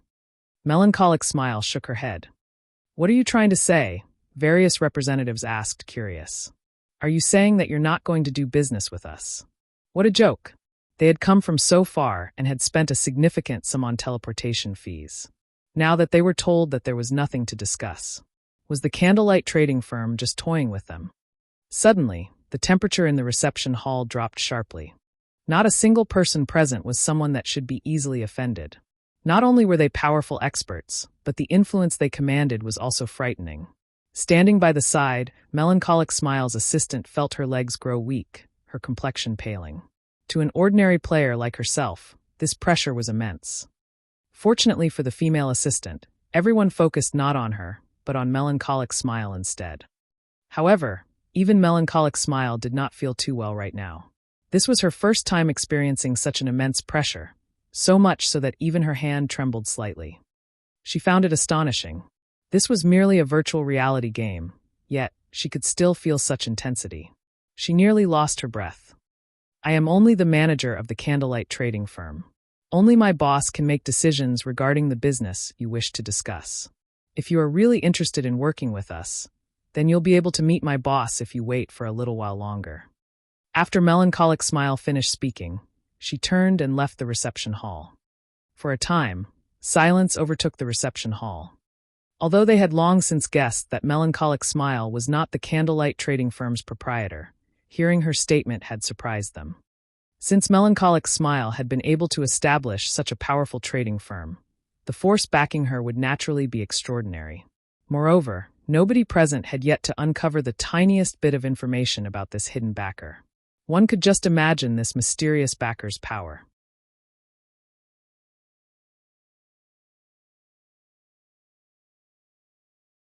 Chapter 543. The Boss Behind the Scenes. Just as everyone inside the reception hall pondered the identity of the Candlelight trading firm's true boss, Shifeng finally arrived in White River City. Overwhelming Smile's reaction this time was really fast. I just ambushed one group, and it immediately became difficult to find any players. Shifeng had originally intended to collect more life force points after Melancholic Smile had contacted him. However, he never expected Overwhelming Smile to have such decisive precautions. In the end, he had to give up on his endeavor. It was indeed possible for a single top-tier expert to delay the development of an entire guild. However, it was not possible for a person to single-handedly annihilate a large guild, particularly a cautious guild. Otherwise, many guilds would have long since fallen into ruin. After returning to White River City, Shifeng noticed that both the number and quality of players had increased significantly. I wonder what has happened to Zero Wing's recruitment. Shifeng then called up the guild system. Shifeng had busied himself with the candlelight trading firm. He had paid no attention to Zero Wing. He had left the guild's management to Aqua Rose and Blackie. If the two of them had not encountered any major issues, they normally would not contact him. So, Shifeng was not all that worried that anything had happened to the guild while he had been away. Currently, Zero Wing was White River City's publicly acknowledged #1 guild. It stood at the very forefront in every aspect.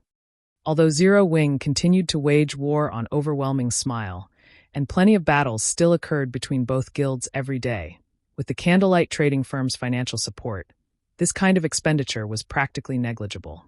On the contrary, the ongoing war had stimulated guild members' motivation, allowing them to improve their combat techniques continuously. They had even made a huge profit through killing their enemies, killing 2 birds with 1 stone. Upon opening the guild's system panel, Shifeng suddenly noticed that the guild's population had greatly increased. Previously, the member count had balanced around 40,000. Now, however, there were already more than 50,000 players in Zero Wing. Moreover, this number continued to rise. Throughout this time, Zero Wing had never changed its recruitment standards. On the contrary, the minimum requirements had been raised further in order to increase the quality of the new players. However, instead of seeing a decline in the number of players joining the guild, the opposite had happened. 50,000 people? Shifeng pondered the situation. During the initial stages of God's domain, a guild with 50,000 members could definitely be considered a large guild. Normally, such guilds would split its members and develop themselves in multiple cities. Even for a major city like White River City, having 50,000 members at a time was about the limit. As for why there was a limit, it was because there was a limit to the number of high-resource areas available. Once the player population reached a certain level, the high-resource areas would reach full capacity. Any increase in the player population would result in the decrease in their development speed. Hence, large guilds would usually assign their members to various cities, allowing their members to develop quickly. Zero Wing already had 50,000 members. Moreover, the players Zero Wing recruited all had strong techniques. Even if they had not reached the standards of an elite player, they were not too far. Overall, Zero Wing was stronger than second-rate guilds and only slightly inferior to first-rate guilds. Not even first-rate guilds could match Zero Wing's top combatants. Naturally, Zero Wing required more resources to strengthen itself. It seems that I have to begin development in other cities earlier than expected. Shifeng had never expected for Zero Wing to develop so quickly. His initial plan to expand Zero Wing to other cities would not have begun for another month. He had also expected for Zero Wing's member count to reach 50,000 only 2 or 3 weeks after that. Now, however, he had to initiate his plan ahead of time. For now, however, I need to deal with the candlelight trading firm's problem. Shifeng then contacted Aqua Rose. Guild leader, do you need something? I'm quite busy at the moment, Aqua Rose asked pleasantly, smiling. She had been extremely busy while Shifeng had been away. Fire Dance and the others had focused on their special training, so all important matters regarding the guild had been left to her to handle. However, thanks to Shifeng's massive daily shipments of top-tier equipment, particularly level 30 fine gold and dark gold equipment, and the flood of enthusiastic players who wanted to join Zero Wing, she was quite happy with her work. Currently, Aqua Rose dared to pat her chest and guarantee that no elite members of other guilds in Starmoon Kingdom were better equipped than Zero Wing's members. As for Zero Wing's core members, the equipment they wore consisted of a mix of level 25 fine gold and dark gold equipment, with dark gold equipment being the majority. If other guilds discovered this, their eyes would pop out of their sockets. Someone's here to make trouble. What do you think we should do? Shifeng laughed. Who's the blind fool? They actually dare to cause trouble in White River City? Aqua Rose was initially surprised. However, very quickly she laughed and said, Where are they? This lady will annihilate them this instant. Although Aqua Rose was very busy, her level had not lagged behind the other core members whatsoever. It was the same for her equipment. Currently, she was level 27 and fully equipped with dark gold equipment. The staff she wielded was also a staff exclusive to elementalists that Shifeng had obtained from the Twilight treasure chests. Although the staff's attributes were inferior to Blackie's epic-ranked staff, her weapon's attributes were very well suited for elementalists. In PvP battles, it was in no way inferior to an epic-ranked staff. The Candlelight Trading Firm. When Shifeng uttered those 4 words, a realization instantly struck Aqua Rose. Guild leader, are we really going to do this? Aqua Rose could not help but ask. Currently, all players in White River City knew of the gathering of the many upper managers of first-rate and second-rate guilds at the Candlelight Trading Firm. Presently, however, no one had discovered just who stood behind the Candlelight Trading Firm. Only a few core members of Zero Wing knew. After all, it wasn't just guilds that were capable of setting up a shop. Individuals could do so as well. Many of the shops set up in minor cities were mostly set up by workshops that focused on lifestyle classes. Not to mention, Shifeng had also set up the Candlelight Trading Firm under the name of the Horizon Alliance, making it nearly impossible to trace back to Zero Wing. Everybody will learn the truth sooner or later. This is just a little sooner than we had planned. Shifeng had never bothered hiding the fact that he had established the Horizon Alliance. It was far more convenient to manage a shop through a lifestyle guild. After all, combat guilds and lifestyle guilds had completely different specializations, and the specialization of lifestyle guilds made them more suitable to develop shops. In the past, after discovering this matter, many large guilds had promptly established a lifestyle guild to manage their shops. Shifeng had only established a lifestyle guild ahead of time. Guild leader, leave it to me. Aqua Rose also grew excited. Inside the Candlelight Trading Firm's reception hall, due to Melancholic Smile's statement, everyone inside the hall had begun to make their guesses of who might be the Candlelight Trading Firm's owner. However, even if the boss behind the scenes was impressive, what could he possibly do against so many large guilds? As everyone occupied themselves with their discussions, time slowly ticked by. This Candlelight Trading Firm sure knows how to treat its guests. They've already made us wait for such a long time. Do they really think we are easily bullied? A representative of a second-rate guild complained. Everyone was greatly displeased with the situation. Who were they? They were the overlords of God's domain. Moreover, they had brought both money and sincerity with them. Yet, the Candlelight Trading Firm actually dared make emperors like them wait so long. Whoever was behind the firm must truly be tired of living. Meanwhile, seated in a corner of the hall, Feng Xianyang watched the souring situation with a smile. The Candlelight Trading Firm might have been able to get away with angering the various small guilds of White River City, but if it angered all of these large guilds, who would dare supply the firm? Without materials, the Candlelight Trading Firm would not produce a single product. However, Feng Xianyang's smile had not lasted long as the doors to the reception hall suddenly slammed open. In the next moment, a large group of players, roughly 100, marched into the hall. These players all radiated imposing auras. Not a single one looked ordinary, and they were all level 26 or above. Judging from the dazzling glow effect on their equipment, the most inferior equipment they had was fine gold ranked, with the majority of their equipment consisting of dark gold rank. On their chests, every player wore a 6-winged silver emblem. This was none other than Zero Wing's guild emblem. Sorry I made you all wait for me. Shifeng suddenly crossed the reception hall's threshold, smiling. Sweeping a glance over everyone present, he laughed and said, I'm the owner of the Candlelight Trading Firm, Black Flame.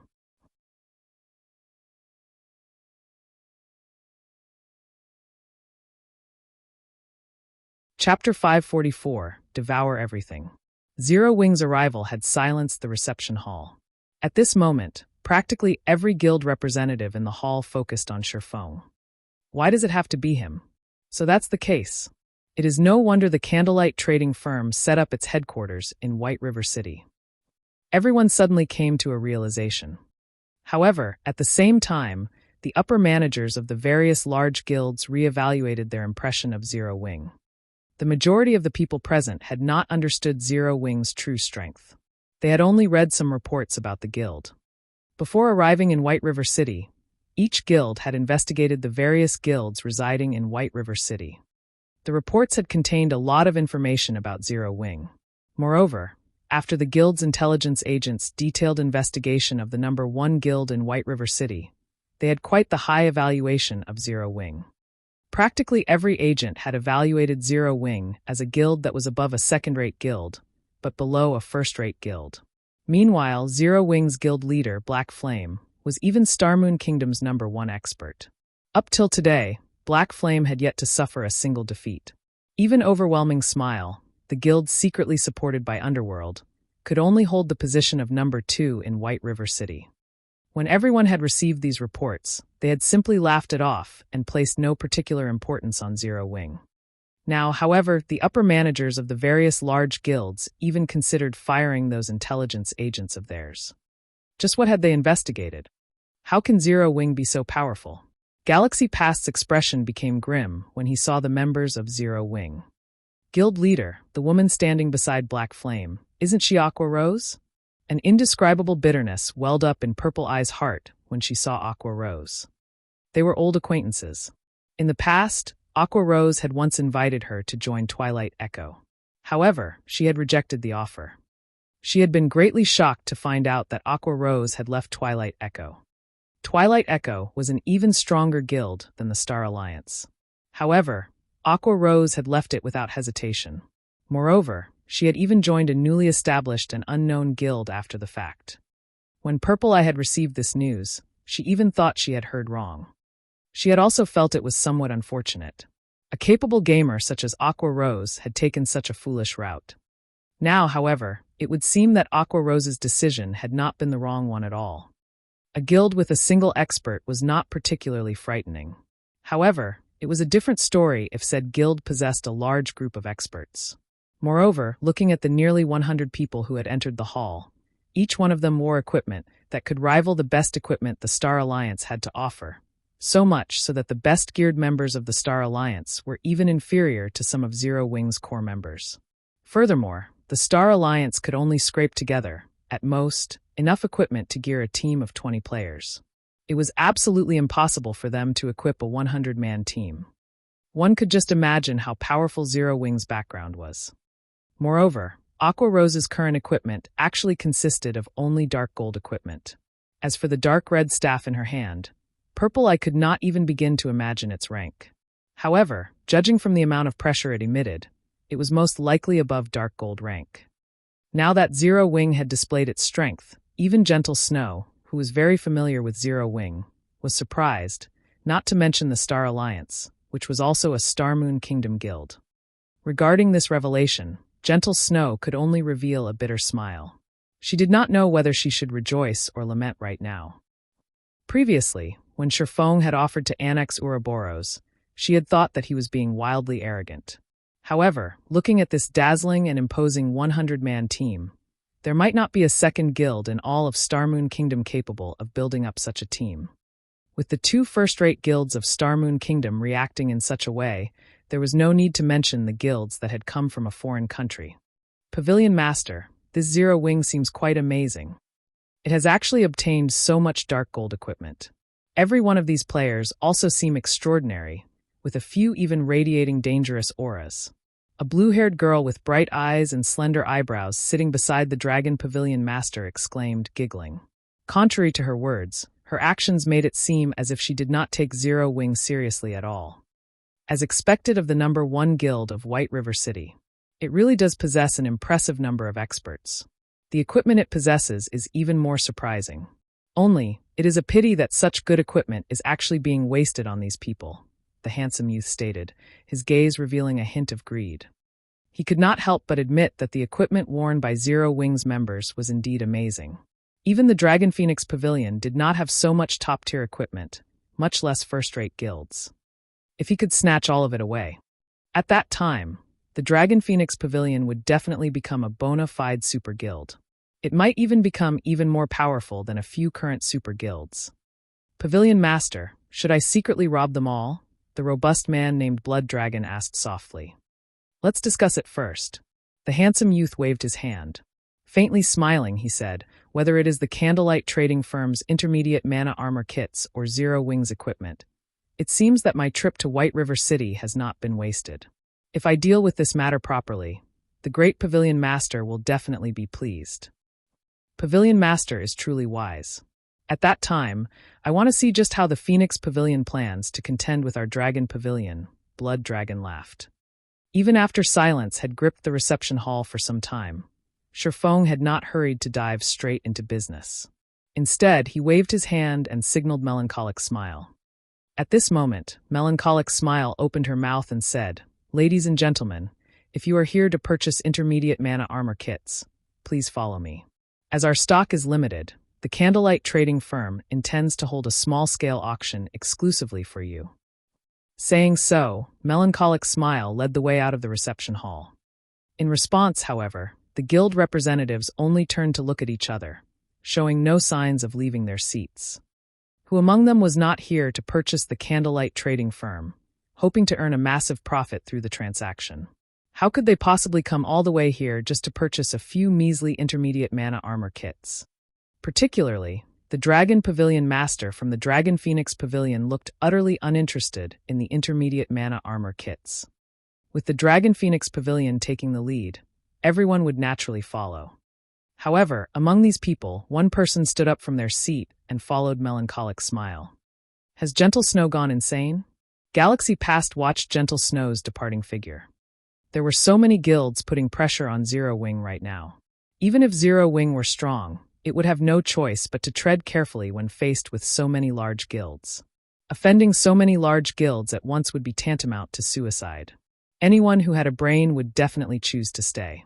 After all, they could take advantage of the situation to rake in even more profit for themselves.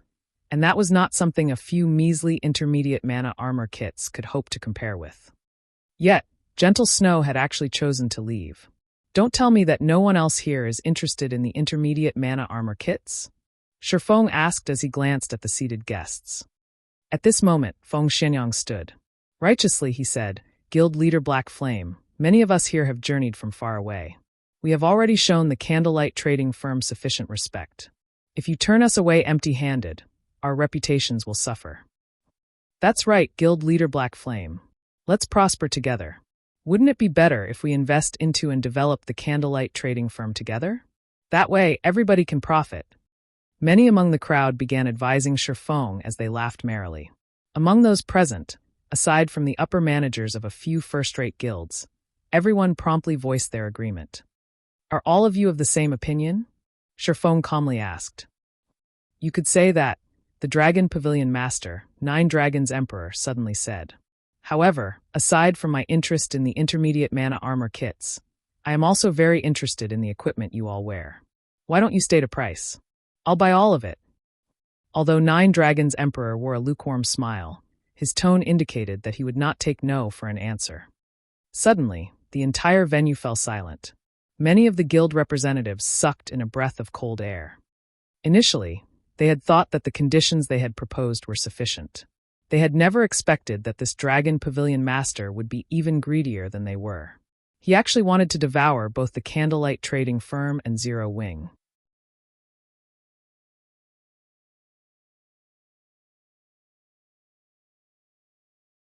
Chapter 545, Super Guild. Although Nine Dragons Emperor's words were quite arrogant, all of the various guild representatives present knew that this handsome youth before them had certainly earned his arrogance.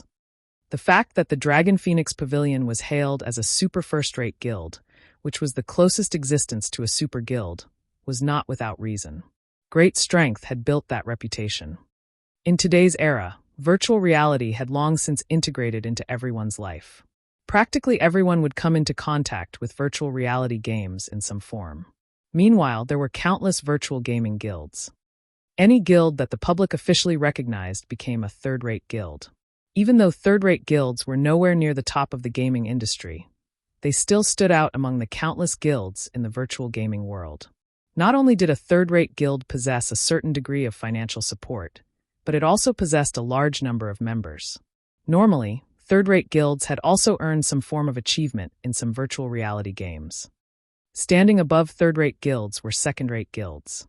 Not only did second-rate guilds possess abundant capital, but they also possessed quite a number of experts. These experts were normally those who held some fame in the virtual gaming world. As for a second-rate guild's member count, there was no need to even mention that. Normally, a second-rate guild would develop itself in multiple cities simultaneously. As for first-rate guilds, they were normally guilds that had been crowned as overlords in at least a dozen large-scale virtual reality games. Such guilds generally had over a decade of history, having overcome countless, painstaking trials. First-rate guilds had perfected expert training programs and a large network of contacts. Most importantly, these guilds had recruited a large number of experts over the years. Practically all up-and-coming experts of the virtual gaming world would be split between these first-rate guilds. With more experts joining the guild every passing year, there would always be a large number of experts present to support, to battle for, and to bring endless glory to the guild. They were existences far above second-rate guilds. As for super guilds, they were the titans of the virtual gaming world.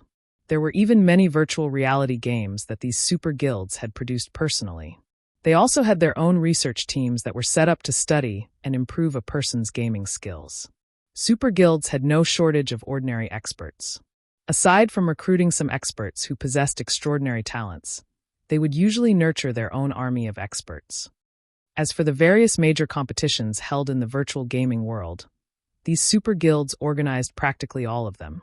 Meanwhile, the majority of the top-tier experts that had emerged from these competitions every year were usually experts that these super guilds had nurtured. Take Purple Eye and Aqua Rose, for example. Both had been nurtured by the same super guild. After undergoing the sharpening of various major competitions and emerging victorious, both had become Rookies of the Year. They had then separated from the super guild they had belonged to develop themselves separately. In fact, this wasn't just limited to the two of them. Many well-known experts in the virtual gaming world had originated from super guilds. This was the amazing part about super guilds. With this aspect alone, super guilds were already leaps and bounds above first-rate guilds. Take the financial prowess backing super guilds, for example. All super guilds already stood at the peak of the virtual gaming industry. In a society where virtual reality was so well developed, the economic value of the virtual industry constantly rose. Whether it regarded financial prowess or influence, super guilds were not one bit inferior to international corporations. There were some super guilds that were even stronger. Although the Dragon Phoenix Pavilion was not a super guild in reality, it was not far from becoming one. Only the pavilion was somewhat young. However, that was only true when compared to actual super guilds. When compared to other first-rate guilds, the pavilion's history was a lot longer than many first-rate guilds in the virtual gaming world. "This should be fun," Galaxy Pass said as he looked at Sherfong standing near the door, a meaningful grin appearing on his face. "Guild leader, you still have the heart to make jokes? If the Dragon Phoenix Pavilion really buys out the Candlelight trading firm, wouldn't we have come here for nothing?" Purple Eye asked as she frowned at Galaxy Pass. She had come from a super guild, so she knew full well just how powerful a super guild's background could be. Although Black Flame was very strong, his strength only mattered in Starmoon Kingdom. If he were in a super guild, he would be considered average. As for the other experts of Zero Wing, a super guild had armies of such individuals. Not to mention, super guilds also possessed plenty of old monsters. Those players were no longer considered human. Only these old monsters would not normally appear in the public eye, so not many people knew of them. A single flick from a super guild could easily annihilate Zero Wing. If it came down to a fight, Zero Wing wouldn't even be powerful enough to resist. In reality, even an amazing first-rate guild would stand no chance against a super guild, much less Zero Wing. At most, it could only provide a momentary struggle. This was also one of the reasons why there was only a small number of super guilds, despite there being a large number of first-rate guilds in the virtual gaming world. The only reason why super guilds did not go out of their way to compete with first-rate guilds, only contending with opponents of the same level, was because they did not like bullying the weak. It was the same concept as for how an adult would not participate in a fight between children. Doing so would only harm to their reputation. It seems that Gentle Snow's decision was correct. If I had known something like this would happen, I would have gone along to purchase some intermediate mana armor kits, Galaxy Pass sighed ruefully. Once the Dragon Phoenix Pavilion purchased the Candlelight trading firm, it definitely would not sell the intermediate mana armor kits. Rather, it would use those kits to strengthen itself and challenge those super guilds. If he wanted to buy the intermediate mana armor kits, now was his only chance to do so. Meanwhile, sitting in the corner of the reception hall, Feng Xianyang was thoroughly dumbfounded. The situation left him utterly speechless. The higher-ups of Underworld had instructed him to purchase 300 intermediate mana armor kits.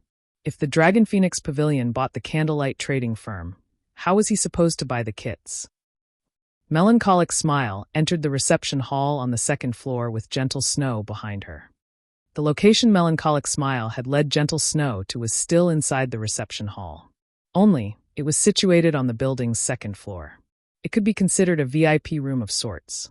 And while the occupants of the first floor could not see the occupants on the second floor, the reverse did not hold true. Not only could one see everything that went on inside the reception hall on the first floor, but one could also hear the first floor's ongoings clearly. "Why have you brought me here?" Gentle Snow asked, surprised. "Miss Snow, please wait a moment," Melancholic Smile said. "Guild leader knows that you want a large number of intermediate mana armor kits. However, the supply for the kits is truly too scarce. As the demand for it is very high, he plans to hold an auction for the kits. Meanwhile, the auction will be held right here. As soon as he sends away the guild representatives below, the auction will begin." "Send them away?" Gentle Snow could not help but glance at the Nine Dragons Emperor. She had seen the Nine Dragons Emperor many times before, so she knew this man's temper. He was the very definition of the word hypocrite. If both sides were on equal footing, then there wouldn't be a problem with discussing business. However, if the other side's strength were inferior to his, only a painful slaughter awaited them. Nine Dragons Emperor was also willing to do whatever it took to achieve his goals, and that included unscrupulous means. Hence, very few people were willing to deal with him. However, it was also this personality that had allowed him to reach the position of Pavilion Master. In a super first-rate guild, it was not easy for one to reach the position of Pavilion Master. Knowing a few tricks was far from enough. One also needed strength and ability. Otherwise, one would not be able to secure their position even if they did manage to obtain it. The fact that Nine Dragons Emperor had held his position firmly for so many years spoke volumes about his strength. Hopefully, he wouldn't do anything stupid, Gentle Snow said somewhat worriedly as she glanced at Shifeng. Inside the reception hall on the first floor, silence filled the venue. Everyone had focused on Shifeng, waiting for his reply despite having already guessed what the outcome would be. "You want to buy the Candlelight trading firm and Zero Wing?" Shifeng laughed. Smiling at the Nine Dragons Emperor calmly, he said, "Sure, but I want 60% of the Dragon Phoenix Pavilion's shares."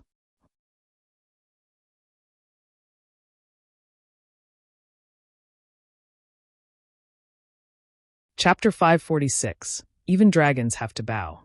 Immediately after Shifeng finished speaking, silence overtook the venue. Every guild representative in the hall was stupefied. Black Flame has gone insane. They all stared at Shifeng with dropped jaws. Who was the Nine Dragons Emperor? He was the Pavilion Master of the Heavenly Dragon Pavilion. He stood at the very top of the Dragon Phoenix Pavilion. With a single word, he could easily bring an end to the existence of any second-rate guild in the virtual gaming world. Moreover, the Nine Dragons Emperor was famed for being vicious and merciless. There was once a vice leader of an ordinary first-rate guild who had competed against the Nine Dragons Emperor in an auction for an item. Enraged, Nine Dragons had sent a notice to the first-rate guild and demanded that the vice leader in question grovel and apologize to him, as well as return the item in question. Otherwise, he would take action against this first-rate guild. How could an ordinary first-rate guild possibly hope to contend with the Dragon Phoenix Pavilion? Furthermore, the first-rate guild in question had many competitors. Nine Dragons had only needed to give the word, and many other first-rate guilds would have joined hands to take out the offending guild. Having no other option, the first-rate guild sent for the vice leader in question to apologize and offer the item. In the end, however, the Dragon Phoenix Pavilion still annihilated the first-rate guild, forcing the guild to migrate to a different virtual reality game. Currently, although Shifeng had not outright stated that he refused to sell, the price he demanded was the same as slapping the Nine Dragons Emperor in the face. Although Nine Dragons was one of the two pavilion masters of the Dragon Phoenix Pavilion, he only possessed less than 10%. The majority of the pavilion's shares remained in the Great Pavilion Master's hands. Shifeng's demand of 60% of the pavilion's shares was no different than demanding ownership of the Dragon Phoenix Pavilion and a position above even his, the 9 Dragons Emperor's. This black flame is exactly as the rumors made him out to be. He is simply fearless.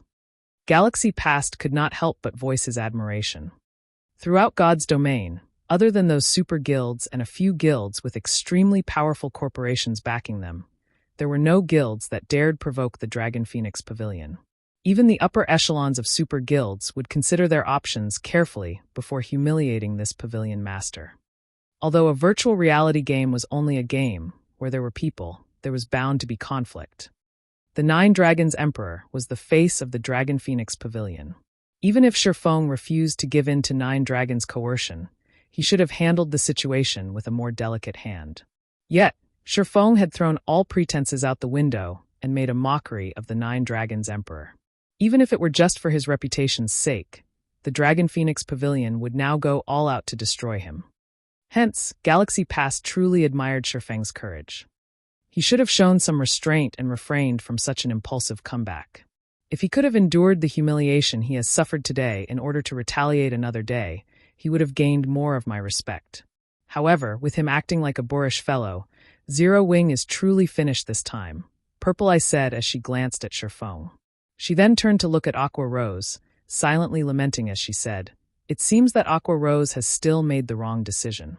In the end, a small guild will only ever be a small guild.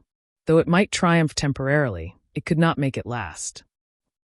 Meanwhile, in the second-floor reception room, "Your guild leader has gone insane. That's the Dragon Phoenix Pavilion. Moreover, that's the 9 Dragons Emperor he is provoking. Just what is going through your guild leader's head? Even if 9 Dragons doesn't take offense, if word spreads, the Dragon Phoenix Pavilion will definitely try to annihilate Zero Wing with everything it has to restore its reputation." Gentle Snow exclaimed as she stared at Melancholic Smile. Based on what she understood of Shifeng, the man was not ignorant. On the contrary, he was quite shrewd with great foresight. Yet, now, he had actually offended the Dragon Phoenix Pavilion. She had no idea why Shifeng had done such a thing. Even I don't know what he is trying to do. Melancholic Smile shook her head. She then said, however, after hearing the guild leader's words, "I can't help but feel proud. Why are they allowed to bully us, while we are not allowed to resist?" Gentle Snow failed to think of a response. Although he was not in the wrong, there was a price to pay for those words. Similarly, the precondition for resisting was to have sufficient strength. Although Zero Wing was relatively powerful, it was still far from a titanic existence like the Dragon Phoenix Pavilion. Challenging the pavilion at Tia's point was simply suicide. Meanwhile, back in the first-floor reception hall, even the 9 Dragons Emperor himself was stunned. He had never expected Shifeng to be so foolish. Even the heavens would laugh at such folly. However, 9 Dragons could not find it in himself to laugh. Instead, his expression shifted slightly as a cold, killing intent flashed in his eyes.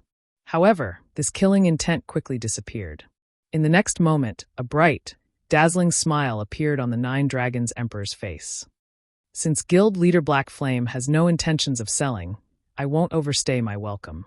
Goodbye." The 9 Dragons Emperor smiled. He then left the reception hall with his subordinates. Everyone else in the reception hall turned to look at each other. What had just happened? That's it. Wasn't he supposed to warn Zero Wing and teach them a lesson? Purple, let's leave as well, then. At this moment, Galaxy Pass smiled faintly as he prepared to leave the building. "Guild leader, are we not going to negotiate with Zero Wing? Are we just leaving?" Purple I asked curiously. It had taken quite some effort to embark on this trip. After all, Galaxy Past was the guild leader of the Star Alliance. If he left White River City without obtaining even the tiniest harvest, he would become a laughingstock. It will be meaningless. If even the Dragon Phoenix Pavilion has been treated in such a way, do you think Black Flame will agree to sell the Candlelight trading firm to us? Galaxy Past shook his head. He then explained, "Also, a war is going to begin in White River City, so don't you think we should return quickly?" War. Purple I suddenly came to a realization. Although 9 Dragons Emperor had left the building peacefully and had not made any vicious remarks, in reality, killing intent filled his heart. It would have been foolish of him to reveal his thoughts inside the Candlelight trading firm. Inside this shop, Black Flame's words were law. Anyone who dared spout profanities inside the building would only be sentenced to death. Only a brain-dead fool would risk that just to sate his pride. Most likely, the Nine Dragons Emperor would notify his subordinates, instructing them to annihilate Zero Wing the moment he returned to the Black Dragon Empire. He would not give Black Flame the chance to react. Haha, Black Flame, so even you will have such a day. Feng Xianyang grinned like a drunk fool. At this point, there was no doubt that the Dragon Phoenix Pavilion would obliterate Zero Wing. However, based on the Dragon Phoenix Pavilion's prestige, it would abhor remaining in a small location like White River City. Once Zero Wing was annihilated, Overwhelming Smile would automatically become the #1 guild of White River City without even needing him to expend any effort. Afterward, the various guild representatives promptly left the candlelight trading firm. Not a single guild chose to stay behind. At this moment, Aqua Rose turned to Shifeng, wearing a grim expression as she said, "Guild leader, now that you have provoked the Dragon Phoenix Pavilion, the pavilion will not let us off the hook." The pavilion's background is also not something first-rate guilds like the Star Alliance and Ouroboros could hope to compare with. They have countless experts in their midst. They also have plenty of great experts who are famous in the virtual gaming world. If they dispatch a large number of experts to ambush our guildmates, the resulting death count will far surpass that of our war with Overwhelming Smile. Even Underworld was already capable of dispatching over 200 battle-experienced experts, not to mention the Dragon Phoenix Pavilion. The pavilion most likely had plenty of top-tier experts as well. It was simply not in existence that Zero Wing could contend with. Within the region of White River City, even a dragon has to bow before Zero Wing. You should prepare. There will be fun to be had soon, Shifeng laughed. He then left the first-floor reception hall and headed to the VIP room on the second floor. Naturally, Shifeng had his own reasons for slapping the Dragon Phoenix Pavilion's face. The first reason, it had felt awesome. He was an expert who had set foot into the flowing water realm. He was even geared with a complete Tier 1 set equipment and fragmented legendary and epic ranked rings. He even wielded a magic weapon. So, how could he possibly concede to a pavilion master of a super first-rate guild? In the past, even a real super guild had to cower in fear when facing the Midnight Tea Party, a 20-man independent team. Currently, he was in possession of weapons and equipment that were far superior to anyone else's. He also had several large-scale destruction spells. Not to mention, White River City was his home ground. Why wouldn't he challenge a super first-rate guild? As for the second reason, it was to forge the guild. If one wanted to improve on their skills, they only needed to do one thing. Fight! Experts were not nurtured through dungeon raids, but through live battles against other players. Overwhelming Smile was no longer a challenge, so they had to choose a stronger opponent to pit themselves against. In any case, Zero Wing did not lack money. They could afford to fight the Dragon Phoenix Pavilion.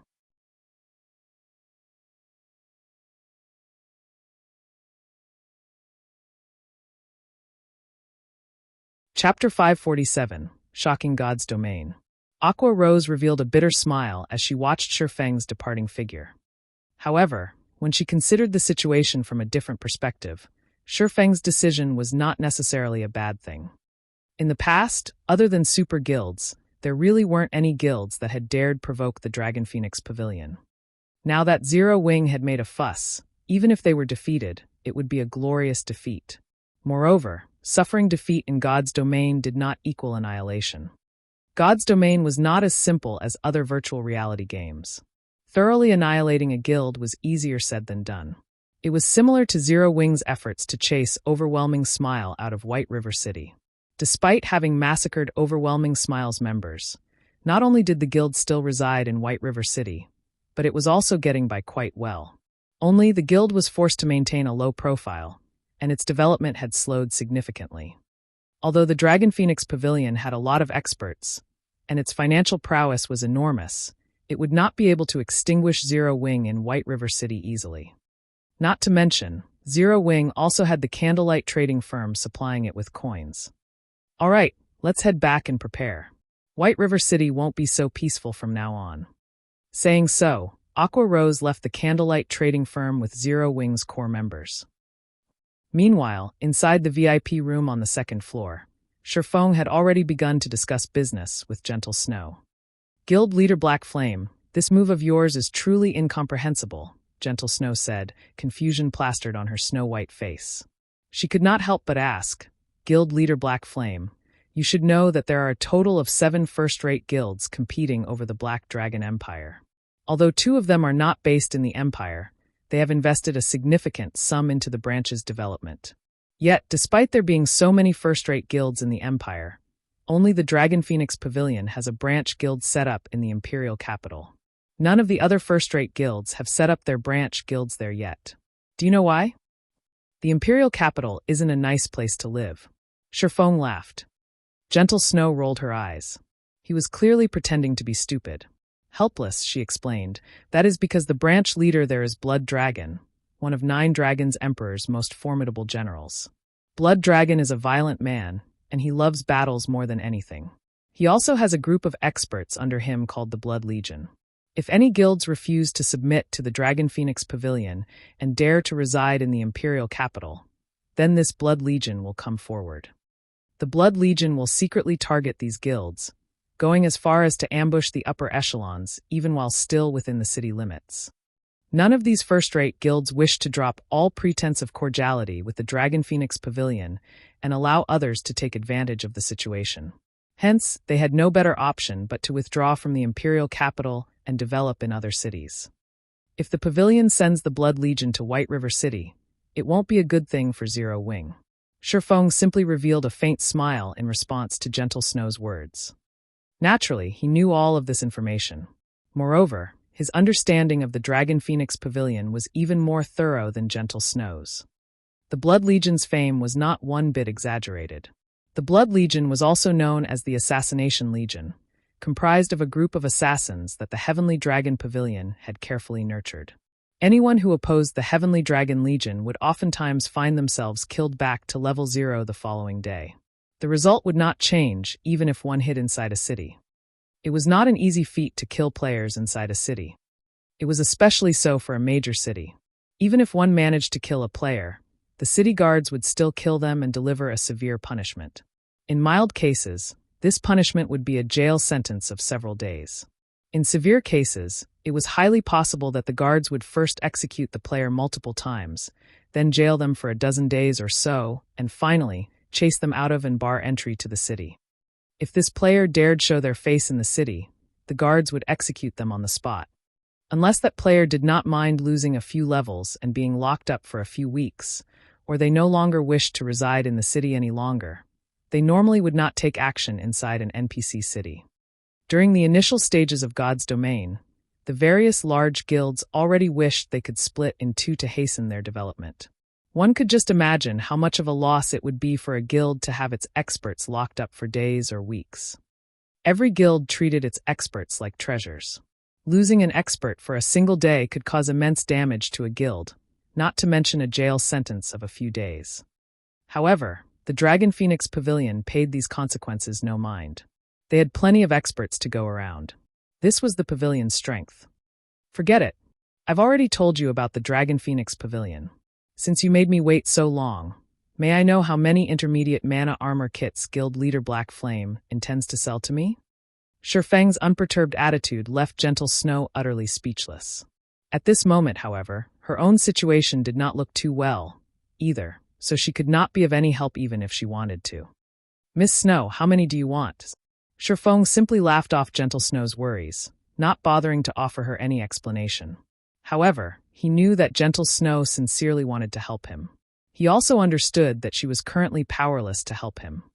Hearing Shifeng's question, Gentle Snow pondered for a moment before asking softly, "Do you have enough to gear a 50-man team?" Everybody knew how precious the intermediate mana armor kits were. Even partnered guilds were only allowed to purchase 21 kits at a time. That amount was only sufficient to gear 9 players at most. Beyond that, it was extremely difficult to obtain any more kits, as all those who had managed to purchase them refused to part with them. It was impossible for any guild, other than Zero Wing, to obtain a sufficient number of intermediate mana armor kits to gear a 50-man team fully. Okay, but the Candlelight trading firm requires a large amount of rare materials. In the future, I will require Ouroboros to sell the majority of the materials it obtains to the Candlelight trading firm, Shifeng said. Currently, Zero Wing was still capable of meeting the Candlelight trading firm's demand. However, as the firm developed, the materials it required would increase.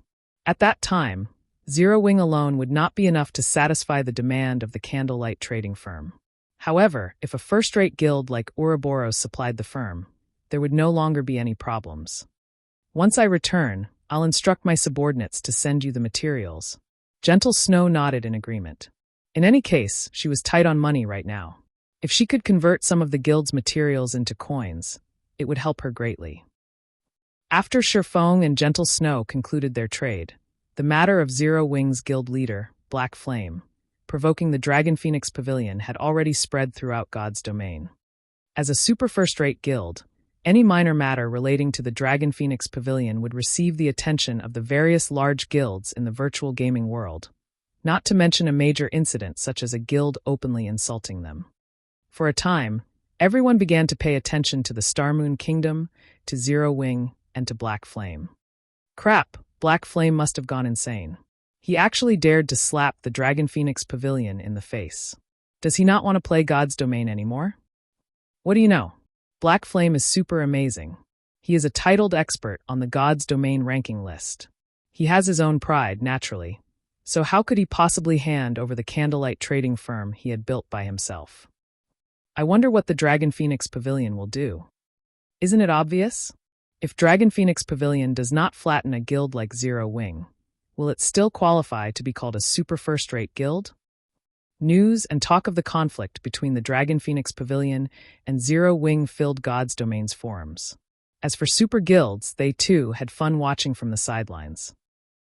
Currently, while all of God's Domain was in an uproar, the atmosphere inside one of White River City's high-class restaurants was extremely awkward.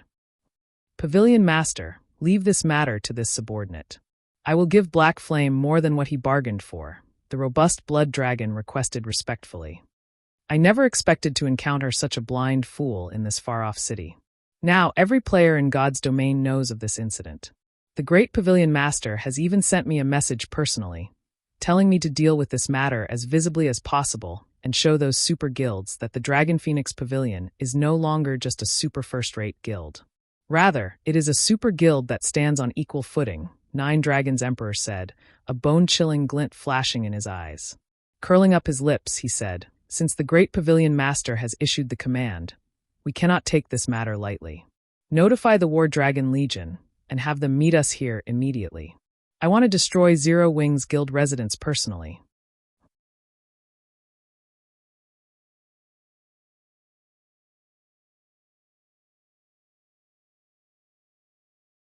Chapter 548, War Dragon Legion. The War Dragon Legion? Blood Dragon could not help but suck in a breath of cold air when he heard this name. The Dragon Phoenix Pavilion was divided into two pavilions, the Heavenly Dragon Pavilion and the Phoenix Pavilion. Both pavilions had their own strongest legions.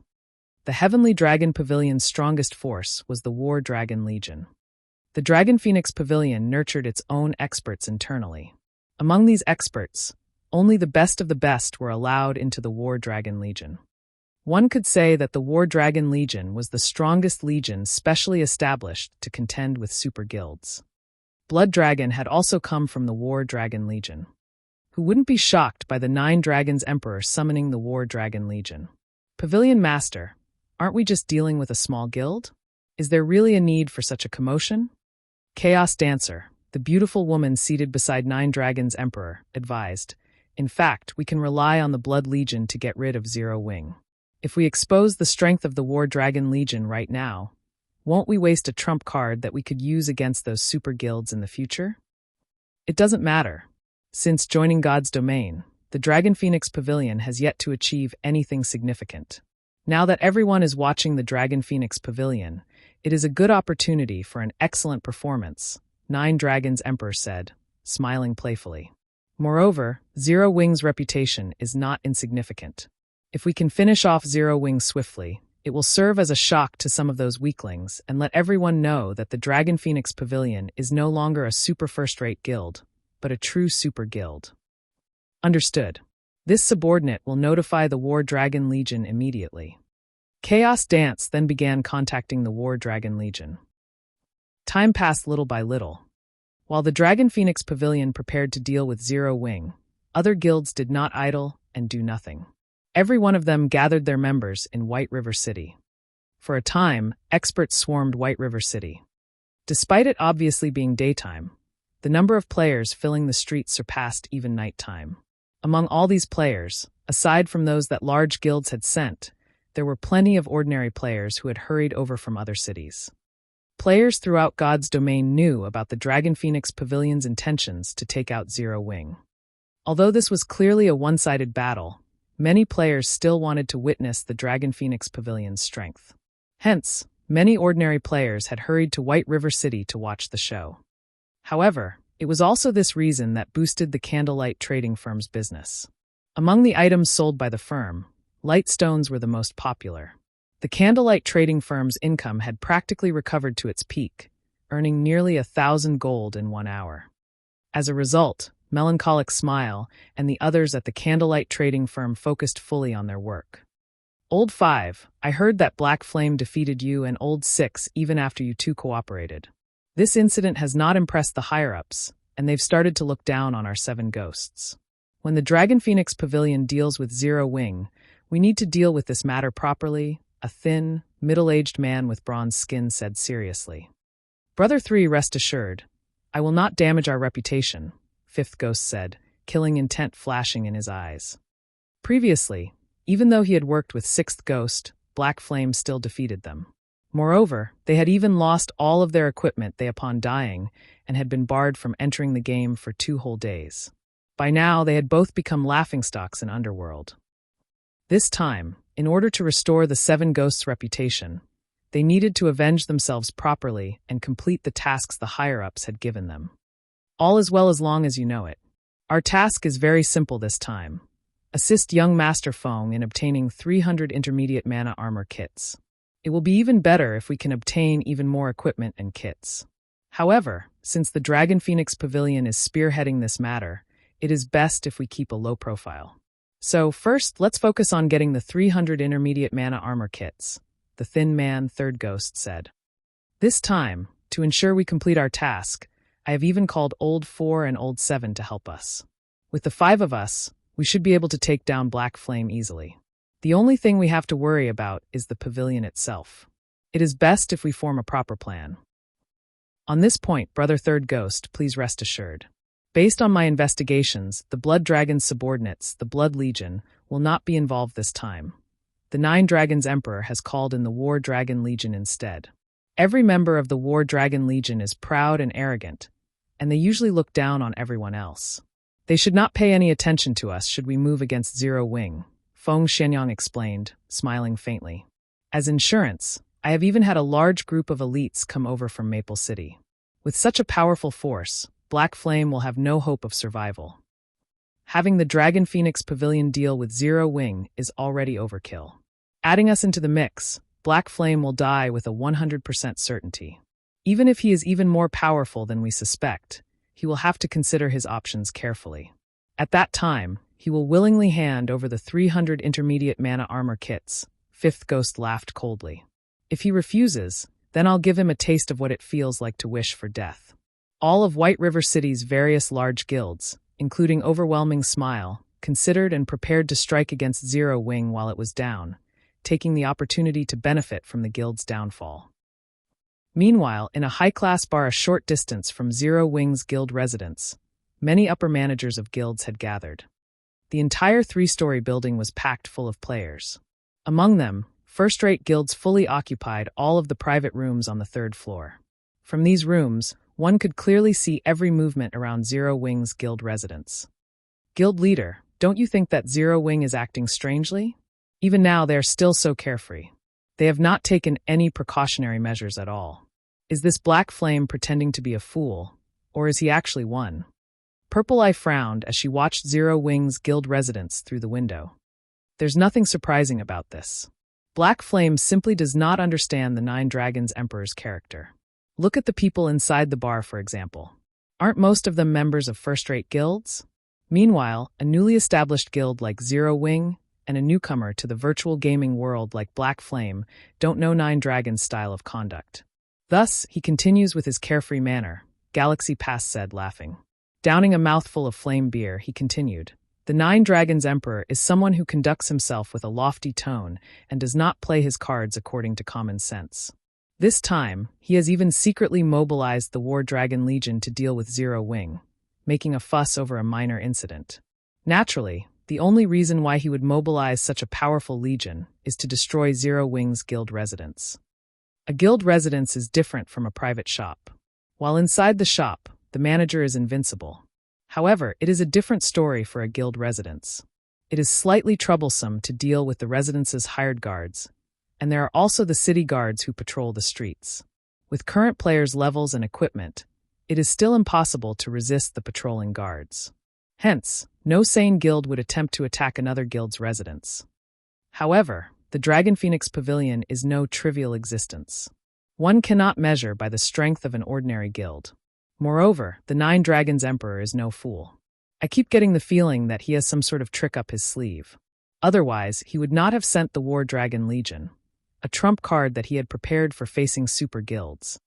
What we need to do now is wait for the Dragon Phoenix Pavilion to make its move. Once they take action and Zero Wing falls, we can begin our operation as well." Purple Eye nodded silently. This time, the Star Alliance had sent quite a number of elites and experts. They were not afraid that Zero Wing would not fall today. Instead, it was only a matter of how much profit they could gain. However, the various large guilds, including the Dragon Phoenix Pavilion, was ignorant of one point. Shifeng was a reincarnator. Moreover, he had also been the guild leader of a second-rate guild in the past. In order to survive in God's domain's harsh conditions, he had endured relentless pain and suffering. As far as understanding massive existences like the Nine Dragons Emperor, the Nine Dragons Emperor, most likely, did not have a better understanding than Shifeng.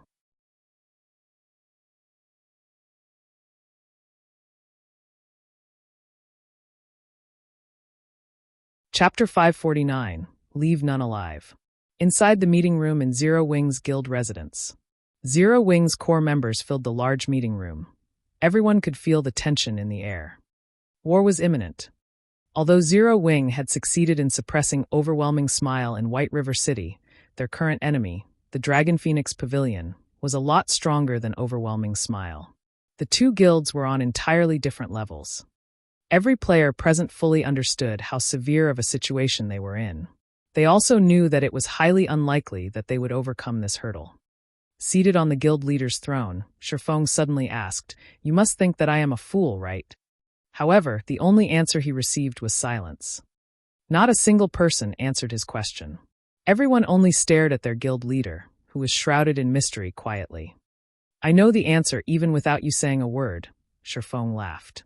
Casual and relaxed, he said, "Everyone must think that I have gone insane, that I overestimate myself by challenging a super first-rate guild like the Dragon Phoenix Pavilion.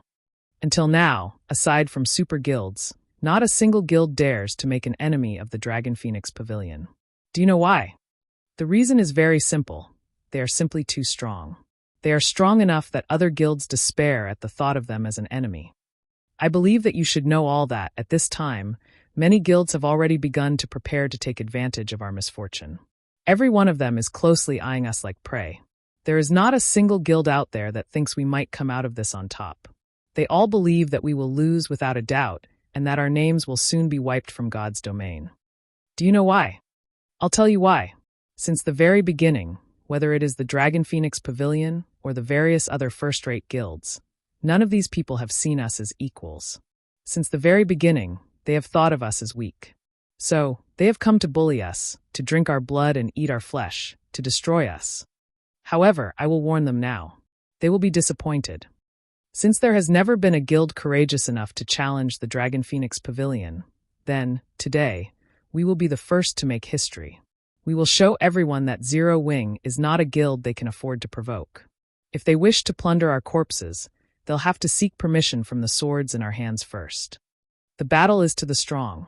Today, let us teach the Dragon Phoenix Pavilion a lesson.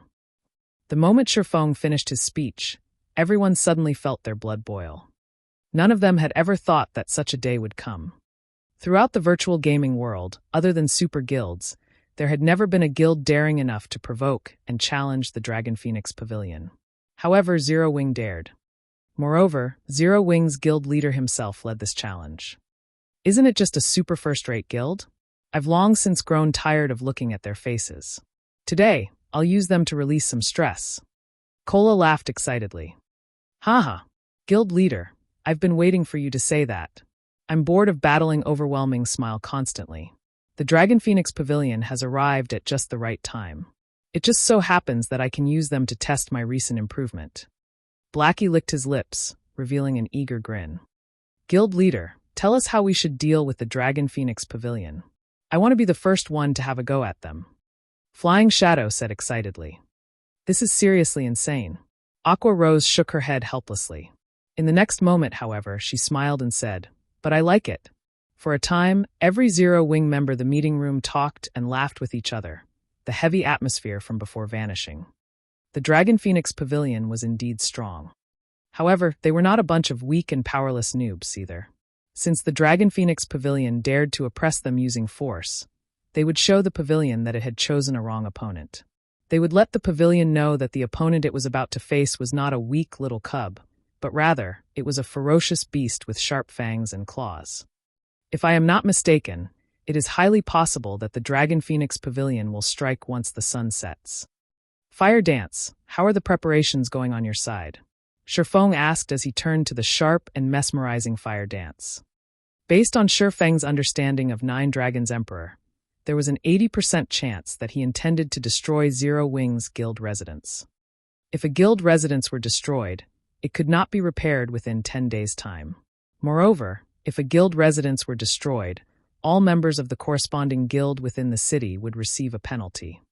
Not only would all members lose a level, but their EXP gain would also be halved for the following 10 days. The guild's popularity would drop by 50,000 points as well. Moreover, after the destroyed guild residence was reconstructed, the quality of the guild quests the guild would receive would be significantly affected. The best time to destroy a guild residence was at night.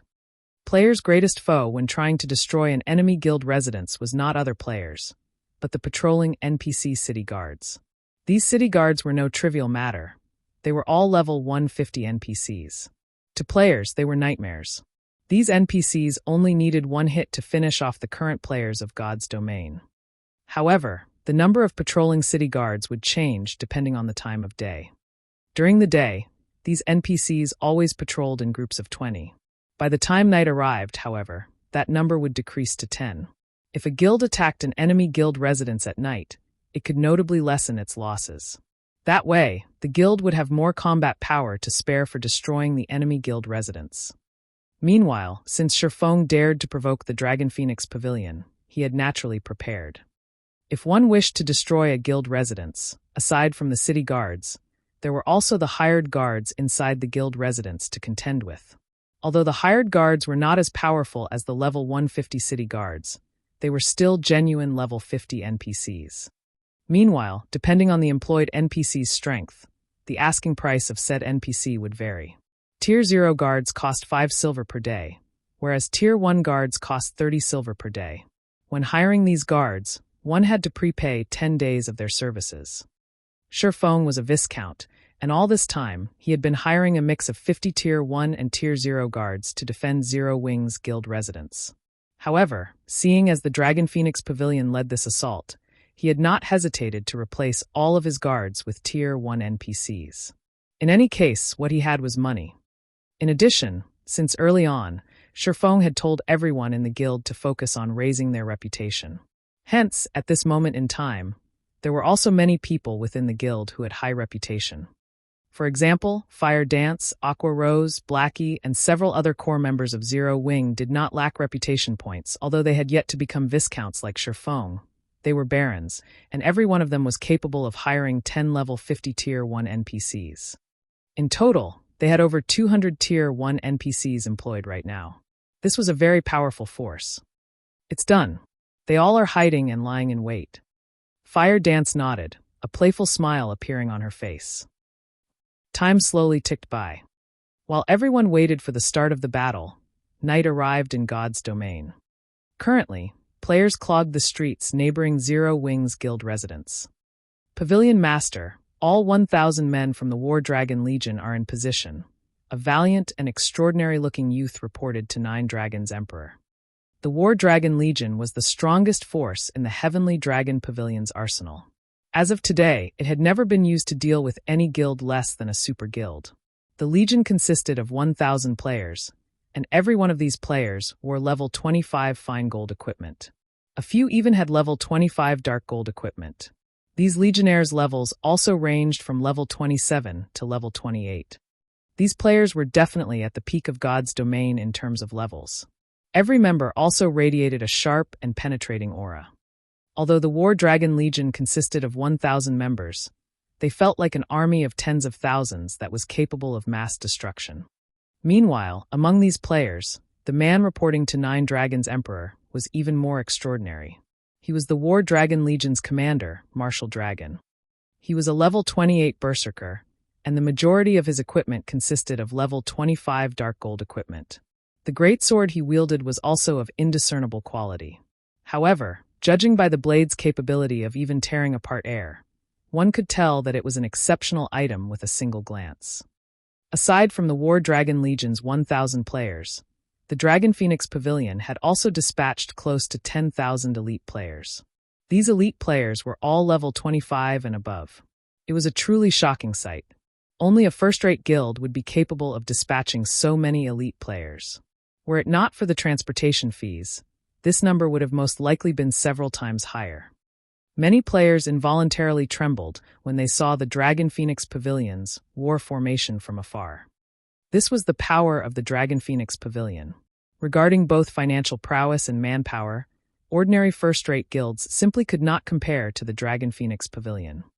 Haha! Zero Wing is truly finished this time. Sitting in a third-floor private room of a high-class bar, Feng Xianyang felt indescribable joy well up in his heart when he saw the pavilion's army. It's as expected of Martial Dragon, the commander of the War Dragon Legion. I can feel that terrifying aura of his even from such a distance.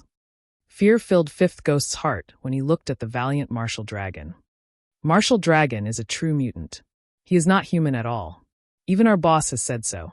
Otherwise, he would not be capable of becoming the War Dragon Legion's commander. If we encounter him, it is best that we avoid provoking him, Third Ghost reminded his brothers in arms. Meanwhile, standing on the street, Nine Dragons Emperor swept a glance over the army before him. In the next moment, he waved his hand and pointed at Zero Wings Guild residents. Very calmly, he said, "Go. Leave none alive." You're tuning in to the Lee Mays Sword of Destiny YouTube channel. We're so grateful for your support, and don't forget to subscribe to join us on this incredible journey through captivating stories. Your generosity through donations truly makes a world of difference, as it's the primary source of revenue that allows me to expand and enhance this channel for you. Thank you from the bottom of my heart for being a part of this adventure.